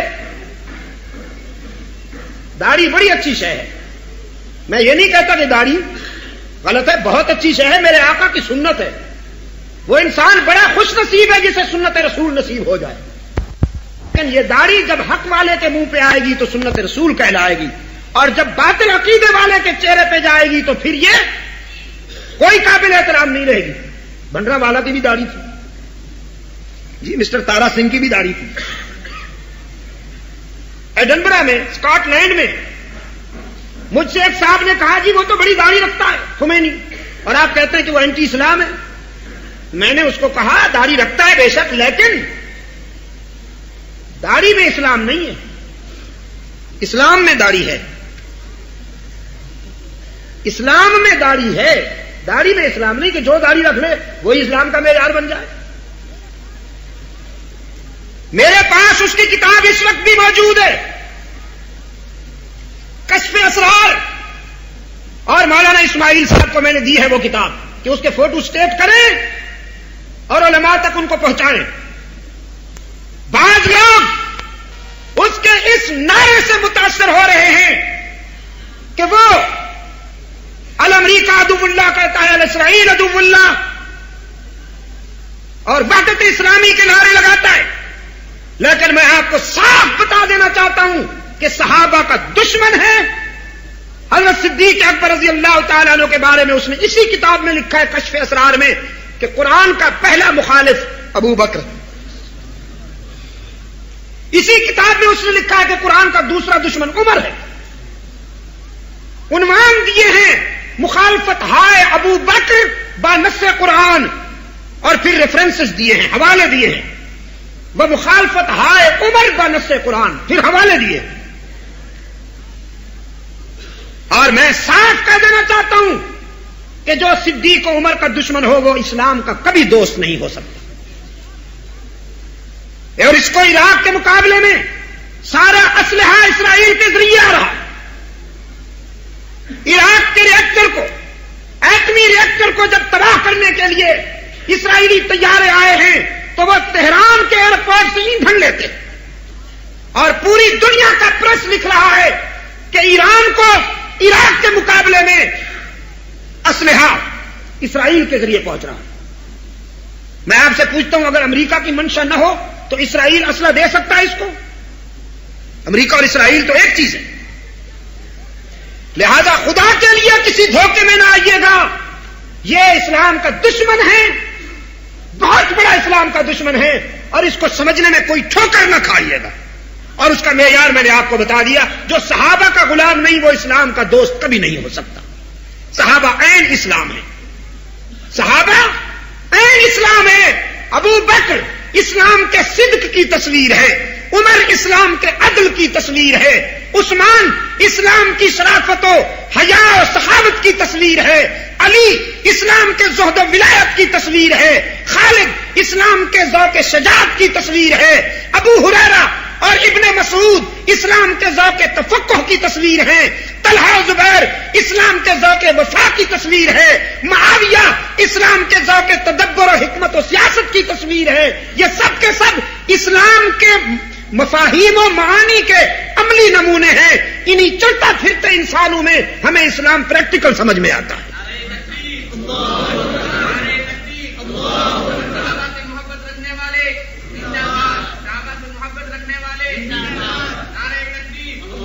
اور اس دن میں نے موریشس میں بھی کہا ایک اور فتنہ یہاں پاکستان میں بدقسمتی سے ہمیں اس سے واسطہ ہے، لیکن گیا ہوا ادھر کا ہی ہے، انڈیا سے گیا ہوا ہے، مسٹر مودودی، اللہ آپ کو اس فتنے سے بھی محفوظ فرمائے۔ بہت بڑا فتنہ، سانپ کی طرح حسین اور سانپ کی طرح زہریلا۔ اس کے فکر کی اساس بھی صحابہ دشمنی پر ہے۔ لکھتا ہے کہ کوئی تنقید سے بالا تر نہیں، کوئی تنقید سے بالا تر نہیں، کوئی صحابہ معصوم ہے؟ میں نے کہا صحابہ معصوم نہیں ہیں، لیکن صحابہ معصوم استاذ کے محفوظ شاگرد تو ہیں۔ صحابہ معصوم استاذ کے محفوظ شاگرد تو ہیں۔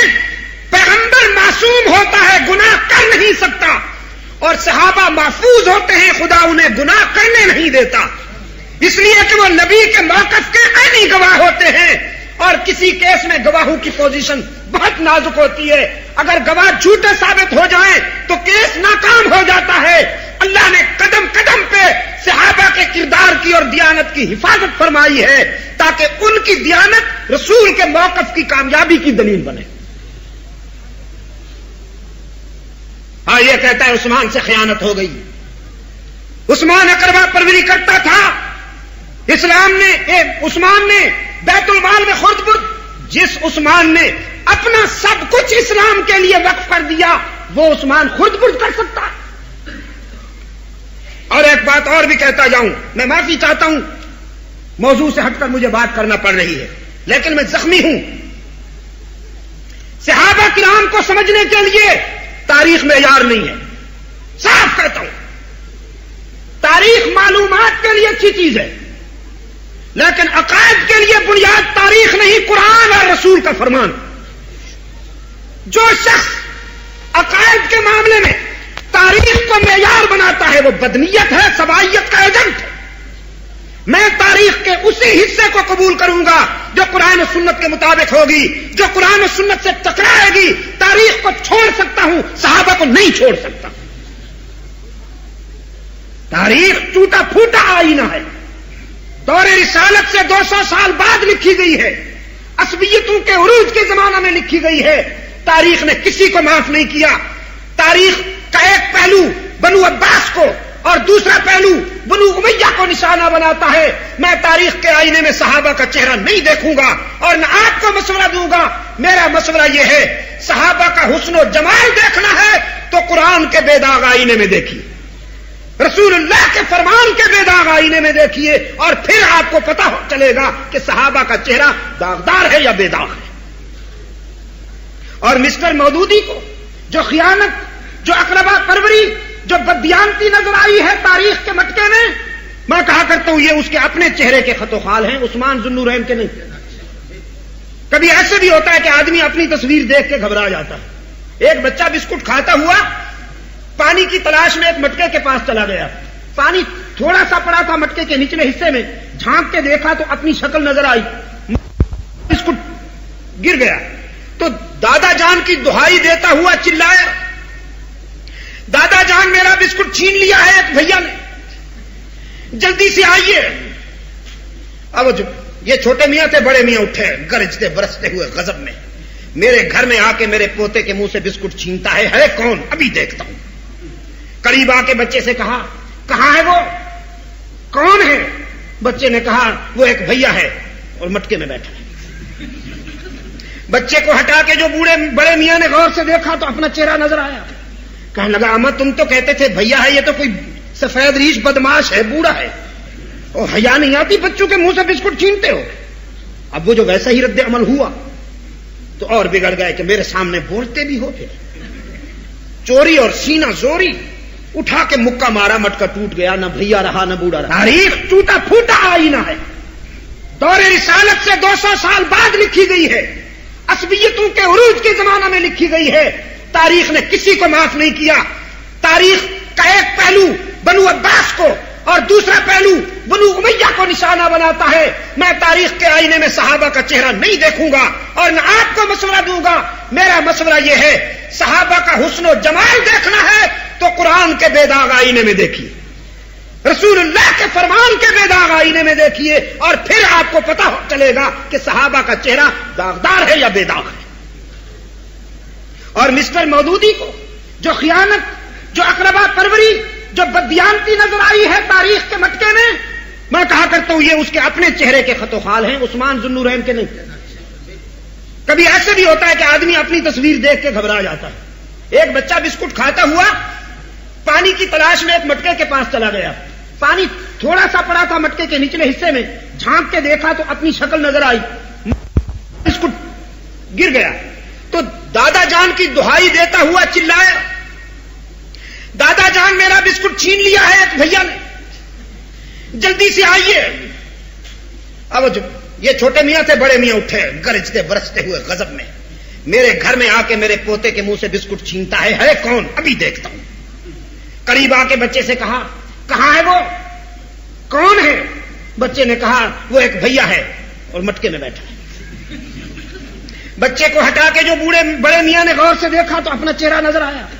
کہنے لگا اما تم تو کہتے تھے بھیا ہے, یہ تو کوئی سفید ریش بدماش ہے, بوڑھا ہے, اور حیا نہیں آتی بچوں کے منہ سے بسکٹ چھینتے ہو.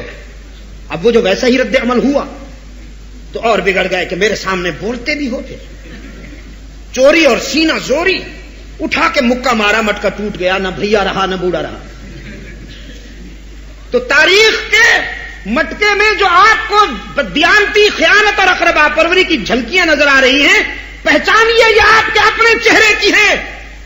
عثمان تو اتنا دیانتدار ہے, عثمان تو اتنا عدل پرور ہے, عثمان تو اتنا انصاف پرور ہے کہ اللہ نے اپنے نبی کی زبان سے کئی مرتبہ دنیا میں اسے جنت کی بشارتیں دے دی, دنیا میں جنت کی بشارتیں دے دی. رسول اللہ صلی اللہ علیہ وسلم نے فرمایا تم میں سے جو شخص دنیا میں کسی کو چلتے پھرتے ہوئے جنتی کو دیکھنا چاہے وہ عثمان کو دیکھ لے. میں اعلان کرتا ہوں کہ میرا عثمان یقیناً جنتی ہے.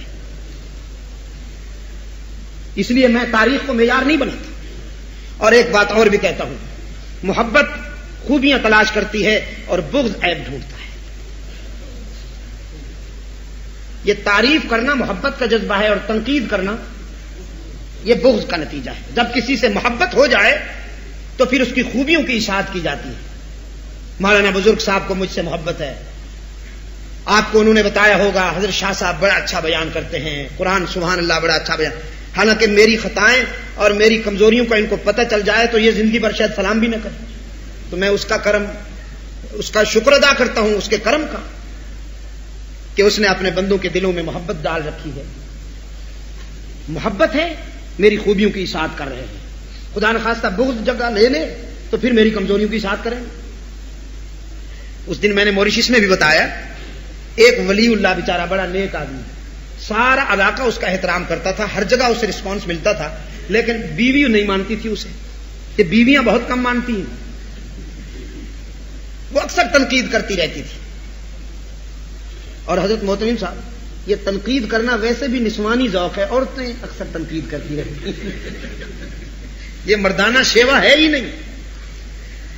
وہ اکثر تنقید کرتی تھی. وہ جب ادھر ادھر سے لوٹ کے گھر آتا تو بیوی کہتی بڑا ولی اللہ بنا پھرتا ہے, اپنے بارے میں بڑا حسن ظن ہے تجھے, میرے سامنے نا بننے کی کوشش نہ کیا کر, بہت اچھی طرح جانتی ہوں پرانا پاپی ہے, ذرا ٹھیک ٹھاک ہو کے رہا کر, سمجھے. بڑا پریشان اللہ سے دعا کرتا رہتا تھا کہ الہ العالمین اس کمبخت کو بھی نظر عطا کر کے یہ بھی مجھے پہچان جائے. تو ایک دن اللہ نے کرم کیا کہ وہ اڑتا ہوا گھر کے سامنے سے گزرا. لوگوں نے بھی دیکھا, اس کی بیوی نے بھی دیکھا. کچھ دیر کے بعد جب گھر آیا تو وہ بیوی اس کو کہنے لگی تو بڑا ولی بنتا ہے, ولی ہوں تو ایسے. میں نے آج ایک شخص کو دیکھا ماشاءاللہ بغیر پروں کے اڑتا ہوا جا رہا تھا, ایمان تازہ ہو گیا, آنکھوں کو ٹھنڈک ملی, سبحان اللہ, ولی ہوں تو ایسے.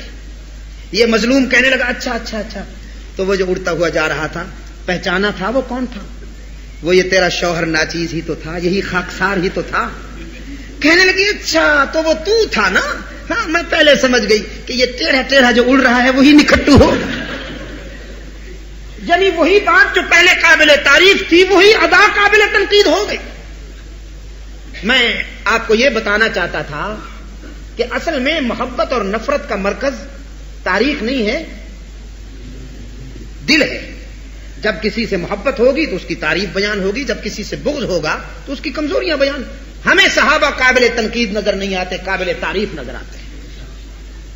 ہمیں صحابہ قابل تعریف نظر آتے ہیں اس لیے کہ ان کا استاد قابل تعریف ہے, انہوں نے جو نصاب پڑھا وہ نصاب قابل تعریف ہے, انہوں نے جس ادارے میں تعلیم حاصل کی وہ ادارہ قابل تعریف ہے, اور پھر جس ممتحن نے انہیں کامیابی کی سندیں عطا کی ہیں وہ ممتحن پہ داغ ہے.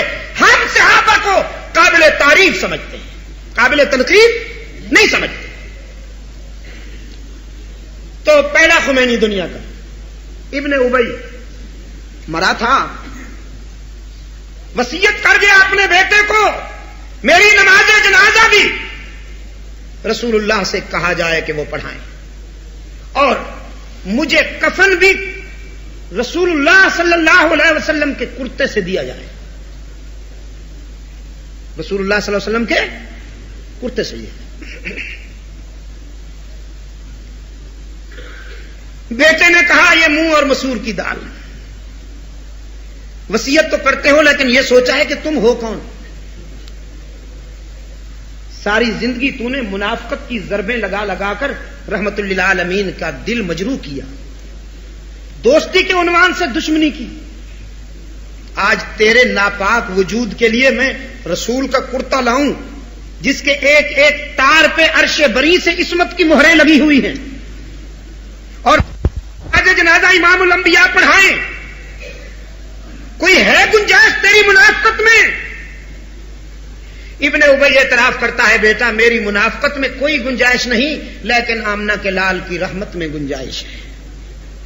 مجھ سے بڑھ کر قیامت تک شاید رسول اللہ کا دل دکھانے والا کوئی نہیں ہوگا، تو مجھ رسول اللہ سے بڑھ کر اپنے دشمنوں کو معاف کرنے والا بھی قیامت تک پیدا نہیں ہوگا۔ ہم ستانے کے عادی ہیں، وہ معاف کرنے کے عادی ہیں۔ تم جا کے کہنا تو صحیح۔ ابن ابی کا بیٹا بعد از مرگ رحمت عالم صلی اللہ علیہ وسلم کی خدمت میں آیا اور کہنے لگا میرا باپ مر چکا ہے اور اس نے یہ وصیت کی تھی کہ آپ کے کرتے سے کفن دیا جائے اور آپ اس کی نماز جنازہ پڑھائیں۔ سرکار دو عالم صلی اللہ علیہ وسلم مسکرائے، فرمایا اچھی بات ہے بیٹا، تیرے باپ کے خیال میں اگر میرے کرتے سے کفن دینے میں اس کی جہنم جنت سے بدل سکتی ہے تو میرا کرتا بھی لے جاؤ، اور میری نماز جنازہ پڑھانے سے اگر اس کی اخروی بربادی آبادی میں بدل سکتی ہے تو تیاری کرو، میں نماز جنازہ پڑھانے کے لیے بھی آ رہا ہوں۔ تو یہ کھڑکی تو کھول دو۔ مدینہ کے لوگ کھچ کھچ کے آئے جنازہ گاہ میں یہ دیکھنے کے لیے کہ جس عبداللہ ابن ابی نے پوری زندگی رسول اللہ صلی اللہ علیہ وسلم کا دل دکھایا، کیا واقعی اس کی نماز جنازہ حضور پڑھائیں گے؟ لیکن آسمان کی آنکھوں نے یہ منظر دیکھا اور تاریخ نے لکھا کہ رحمت للعالمین صلی اللہ علیہ وسلم تشریف لائے، نماز جنازہ کی تیاری ہو گئی، اور فاروق اعظم رضی اللہ تعالی عنہ برستی ہوئی آنکھوں سے اللہ کے رسول صلی اللہ علیہ وسلم کی خدمت میں حاضر ہوا، عرض کیا اللہ کے رسول آپ جانتے ہیں یہ کون ہے؟ آپ جس شخص کی نماز جنازہ پڑھانے کے لیے تشریف لائے ہیں آپ کو معلوم ہے نا یہ کون ہے؟ رحمت عالم صلی اللہ علیہ وسلم نے فرمایا ہاں عمر اچھی طرح جانتا ہوں، مجھ سے بہتر کون جانتا ہے اسے؟ لیکن چونکہ حضور کا جواب جمالی تھا، حضرت عمر سمجھ گئے کہ میرے آقا معاف کرنے کا فیصلہ کر چکے ہیں، تو عرض کیا اللہ کے رسول سب کچھ معاف کر دیجئے، کیا آپ اس ظالم کی وہ شقاوت بھی معاف کر دیں گے جو اس بدبخت نے ام المومنین حضرت عائشہ صدیقہ رضی اللہ تعالی عنہا پر الزام تراشی کی اور ہماری روحانی ماں کئی راتیں خون کے آنسو روتی رہی، کیا آپ اس کی یہ شقاوت بھی معاف کر دیں گے؟ اگر آپ اس کی نماز جنازہ پڑھائیں گے تو عائشہ صدیقہ کی غیرت پہ کیا گزرے گی؟ رحمت عالم صلی اللہ علیہ وسلم نے فرمایا عمر تم غیرت کی باتیں کرتے ہو، میری رحمت کا تقاضا ہے، میں نماز جنازہ پڑھاؤں گا۔ جواب فیصلہ کن تھا، عمر ہٹ گئے، نماز جنازہ ہو گئی اور روح الامین پہنچے۔ فرمایا لا تصلی علی احد منہم مات ابدا،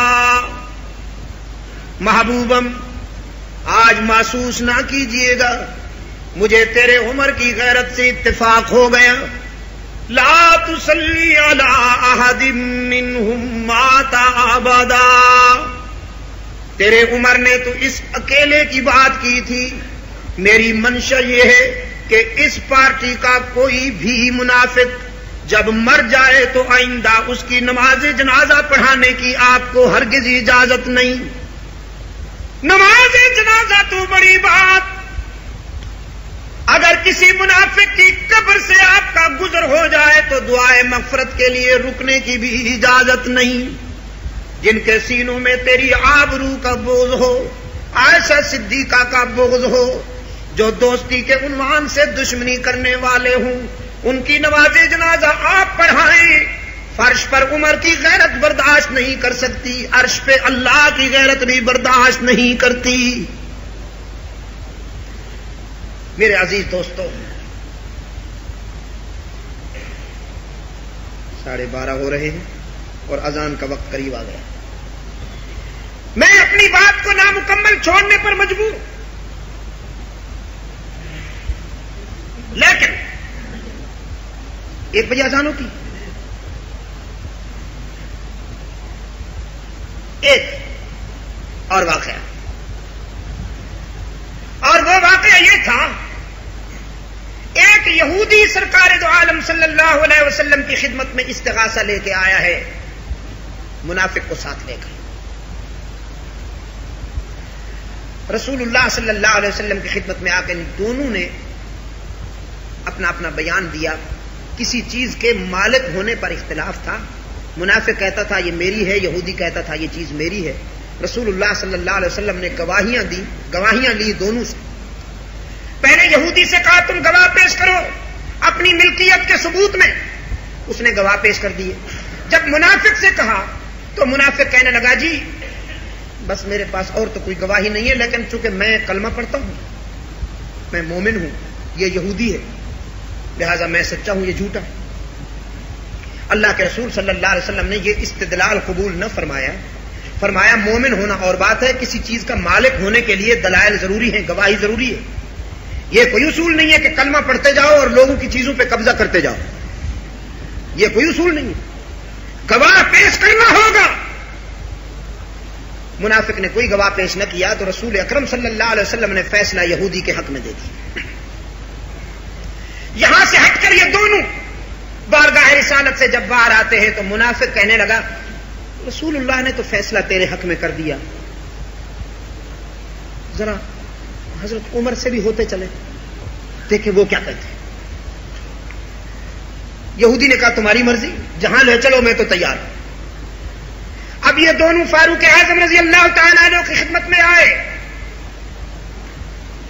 یہودی نے آ کے کہا عمر کسی چیز کی ملکیت کے سلسلے میں ہمارا اختلاف تھا، لیکن ہم سب سے پہلے تمہارے رسول کے پاس گئے تھے، تمہارے قائد نے فیصلہ میرے حق میں دے دیا ہے، اب یہ کہتا ہے کہ ہم آپ سے بھی فیصلہ لے لیں، تو جس طرح چاہیں آپ بھی فیصلہ فرمائیں۔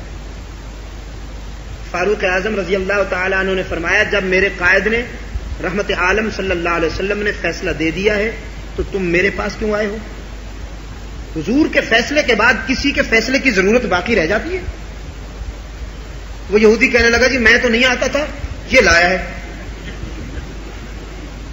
اب فاروق اعظم رضی اللہ تعالیٰ عنہ کی غضب میں ڈوبی ہوئی نگاہیں منافق کی طرف اٹھی تو وضو ٹوٹ گیا بے ایمان کا، کہنے لگا جی بس آ تو گئے ہیں ہم، آپ بھی فیصلہ کر لیں۔ فاروق اعظم نے فرمایا اتنا اچھا فیصلہ کروں گا کہ تو یاد رکھے۔ تلوار لائے اور نیام سے نکالا، فضا میں تلوار کو لہرا کے فرمایا رسول اکرم صلی اللہ علیہ وسلم کے فیصلے کے بعد جو شخص میرے پاس آئے گا اس کا فیصلہ میری زبان نہیں میری تلوار کرے گی۔ اور اگلے لمحے منافق کا سر قلم ہو گیا، اس کا جسم تڑپنے لگا۔ بعض دیکھنے والوں نے کہا بڑا جذباتی فیصلہ ہو گیا ہے، کچھ بھی ہو یہودی کے مقابلے میں ایک کلمہ پڑھنے والے کا سر اڑا دیا۔ رب العالمین نے فرمایا فلا وربک لا یؤمنون حتی یحکموک فیما شجر بینہم ثم لا یجدوا فی انفسہم حرجا مما قضیت ویسلموا تسلیما۔ مجھے اپنی ربوبیت کی قسم، بہت کم اللہ نے اپنی قسمیں کھائی ہیں، اس موقع پہ بھی کھائی ہے، مجھے اپنی ربوبیت کی قسم او میرے پیغمبر کوئی شخص اس وقت تک ایمان میں مکمل نہیں ہو سکتا جب تک آپ کے فیصلوں پہ مطمئن نہ ہو جائے، اپنے دل میں آپ کے فیصلے کے خلاف تنگی بھی محسوس نہ کرے، اور جس کو آپ کے فیصلے پہ اعتراض ہو وہ چاہے زبان سے خود کو مومن کہلائے۔ میں کہتا ہوں میری تقدیر کا فیصلہ یہ ہے کہ وہ شخص کبھی ایمان میں مکمل نہیں ہو سکتا، اور ایسے شخص کا سر اگر عمر کی تلوار نے قلم کر دی جائے تو یہ فیصلہ جذباتی نہیں آفاقی ہے۔ عزیز دوستو، فاروق اعظم رضی اللہ تعالیٰ عنہ کو آپ قرآن کے آئینے میں جب دیکھیں گے تو متعدد مقامات پر فاروق اعظم کی رائے قرآن چٹان بنتی ہوئی نظر آتی ہے. اور رسول اکرم صلی اللہ علیہ وسلم کے حضور فاروق اعظم کا یہ مقام ہے کہ اگر میرے بعد کسی نے نبی بننا ہوتا تو وہ عمر تھا. اور تاریخ میں حضرت فاروق اعظم کا یہ مقام ہے. میں نے اس دن بھی بتایا تھا کہ مسند خلافت پہ آئے تو فتوحات کا سیلاب امنڈ آیا. سیلاب زلزلے میں کانپتی ہوئی زمین کو ٹھوکر لگائی اور کہا کیا؟ فرمایا کانپتی ہو کیوں؟ کیا میں نے تیرے سینے پہ عدل نہیں کیا؟ تو یہ جو زلزلے آتے ہیں نا، زمین کہیں کہیں کانپتی ہے، وہ اس لیے کہ جب اولاد آدم اس پہ چونچلے کرتی ہے، جب اولاد آدم اس پہ عدل و انصاف کا گلا گھونٹتی ہے تو زمین کانپ کانپ کے کاشن دیتی ہے کہ اب تم ناقابل برداشت ہو گئے ہو، وقت قریب آ رہا ہے کہ میں پھٹوں اور تمہیں غرق کر دوں. فاروق اعظم رضی اللہ تعالیٰ عنہ نے زلزلے میں کانپتی ہوئی زمین کو ٹھوکر لگا کے فرمایا. اور یہاں علامہ ابن تیمیہ نے توجیہ کی ہے کہ وہ زلزلہ نہیں تھا، جلالت فاروقی کی وجہ سے زمین کانپ اٹھی تھی. جلالت فاروقی کی وجہ سے زمین ذرا کانپ گئی تھی تو فرمایا کانپتے کیوں ہو؟ کیا میں نے تیرے سینے پہ عدل نہیں کیا؟ تو زمین پرسکون ہوئی اور پھر دور فاروقی میں کبھی زلزلہ نہیں آیا. بھڑکتے ہوئے شعلوں میں پانی پھینکا تو ٹھنڈے ہو گئے، خط لکھا تو دریا نے اطاعت کی، پیغام دیا تو ہواؤں نے غلامی کی. اور نتیجہ یہ تھا فاروق اعظم کے دور خلافت میں کہ 22 لاکھ مربع میل کی سلطنت میں اعلان ہوتا تھا کوئی زکوٰۃ لینے والا ہو تو آ جائے بیت المال میں. 22 لاکھ مربع میل کی سلطنت میں کوئی ایک شخص بھی زکوٰۃ لینے والا نہیں ملتا تھا، ہر شخص زکوٰۃ دینے والا ہو گیا تھا. آج اسلام کا نام تو بہت لیتے ہیں بعض دوست، لیکن اسلام کے معیار پہ پورا اترنا بہت مشکل ہے. سینٹ جوزف کے وہ دوست جن کی کوششوں سے یہ مسجد اللہ کے فضل کرم سے بن گئی، پتہ نہیں وہ کیسا لمحہ تھا کہ ہم نے اس کا نام مسجد عمر فاروق رکھ دیا. یہ نام اس لیے رکھا کہ مسجد اور عمر فاروق جو ہیں لازم و ملزوم ہیں. علماء کرام سے پوچھیے، قیصر کے خلاف مہم چلی، کسرا کی تجہیز و تکفیر کی مہم چلی، عرب و عجم کے بازو پر جب بھی فاروق اعظم نے کوئی لشکر بھیجا تو اس کا فیصلہ مسجد نبوی کے صحن میں ہوا. اسلام میں مسجد کی وہی حیثیت ہے جو کسی دوسرے کے ہاں سپریم کورٹ کی. یہ عدل و انصاف کا مرکزی مقام ہے ہمارے مسلمانوں کے. ہم نے ابھی تک سمجھا نہیں مسجد کا مفہوم کیا ہے.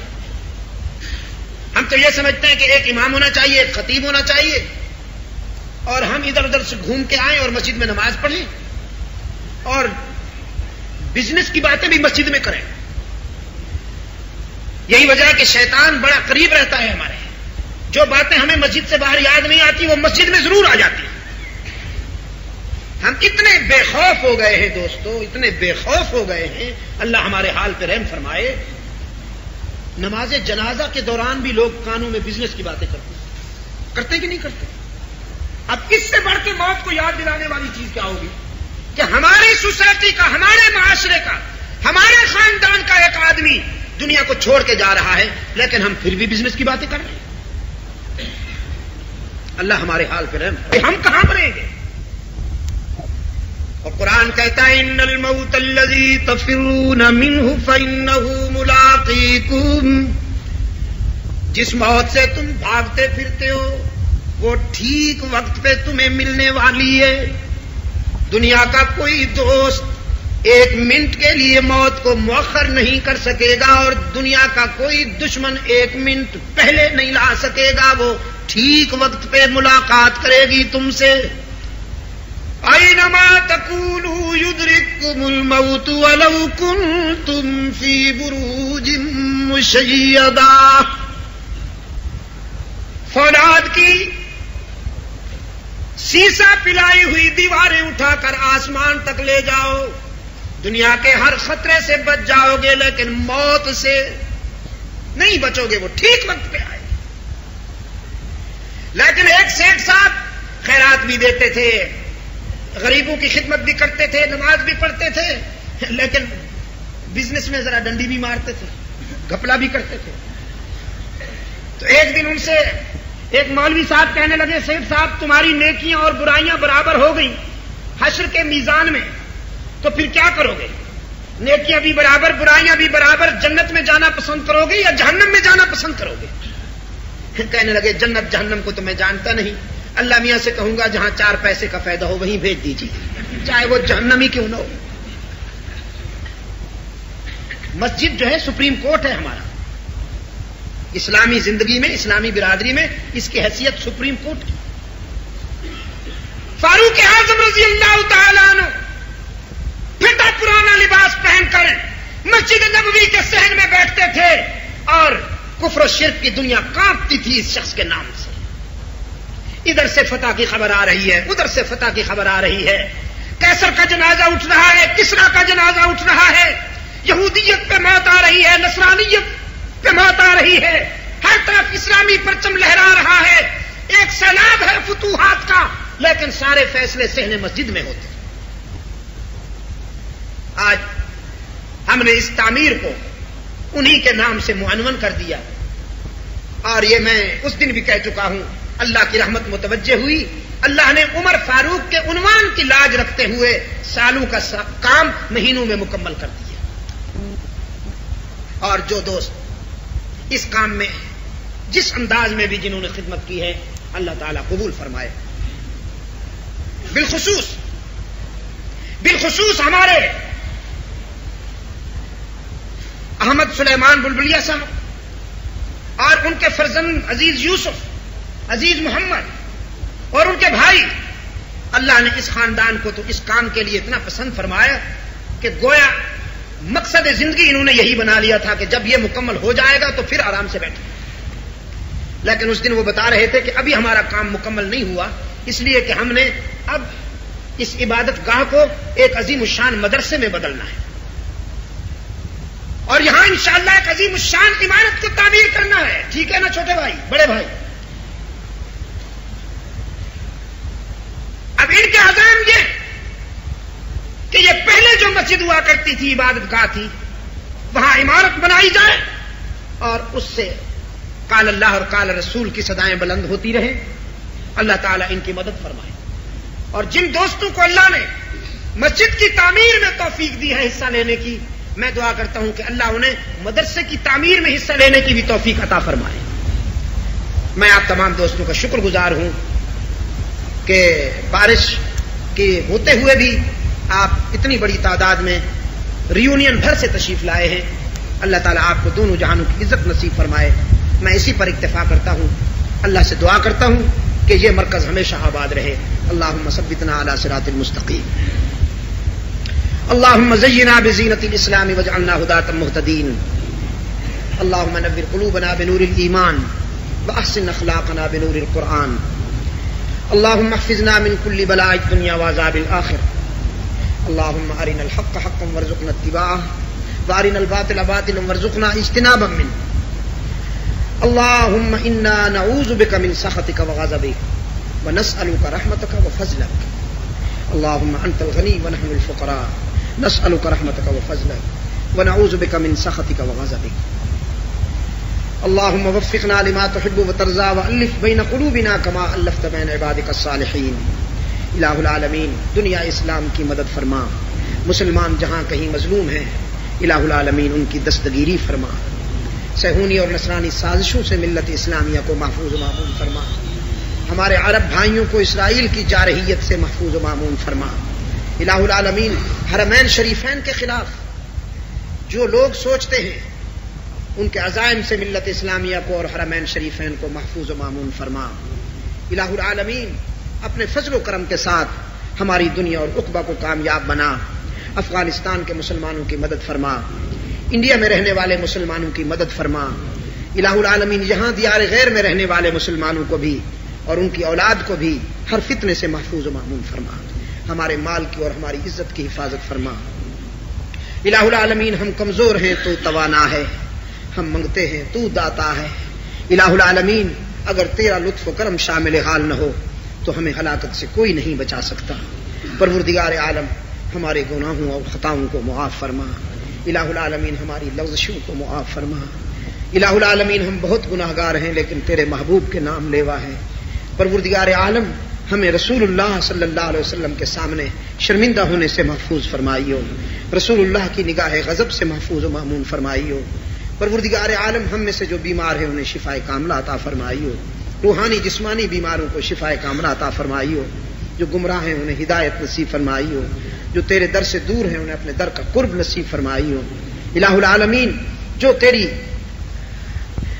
بغاوت میں ہیں انہیں اپنی اطاعت اور عبادت کی توفیق عطا فرمائیو، ہمیں وہ زبان عطا کر جو تیرا شکر کر سکے، تیرے ذکر میں ہم وقت زمزمہ سنج رہ سکے، الہ العالمین ہمیں وہ آنکھ عطا کر جو تیرے خوف میں رو سکے، ہمیں وہ سر عطا کر جو تیرے ہی در پہ جھک سکے، ہمیں وہ ہاتھ عطا فرما جو سوال کے لیے تیرے سامنے بلند ہو سکیں، وہ پاؤں عطا فرما جو سچائی کے راستے پہ چل سکیں، الہ العالمین وہ زندگی عطا فرما جس کا ایک ایک لمحہ تیرے دین کے کام آ سکے، الہ العالمین یہاں رہنے والے دینی بھائیوں کی اولاد کو اسلام کے رنگ میں رنگ دے، انہیں رسول اللہ صلی اللہ علیہ وسلم کا سچا غلام بنا، الہ العالمین ان دینی بھائیوں کے بچوں کو وہ زندگی عطا فرما کہ جس سے ان کا مذہب، ان کا عقیدہ، ان کے والدین اور ان کا ماضی فخر کر سکے، الہ العالمین ہر فتنے سے محفوظ و مامون فرما، الہ العالمین ہمیں ہر فتنے سے محفوظ و مامون فرما، حشر میں رسول اللہ صلی اللہ علیہ وسلم کے سچے رضاکاروں میں شامل فرما، اس مسجد کو ہمیشہ ہمیشہ کے لیے آباد فرما، جن لوگوں نے اس کی تعمیر کی ہے الہ العالمین اب انہیں یہ بھی توفیق عطا فرما کہ وہ اسے آباد کر سکیں، اور مساجد کی آبادی قال اللہ قال رسول سے ہوتی ہے، الہ العالمین یہاں سے ہمیشہ قال اللہ۔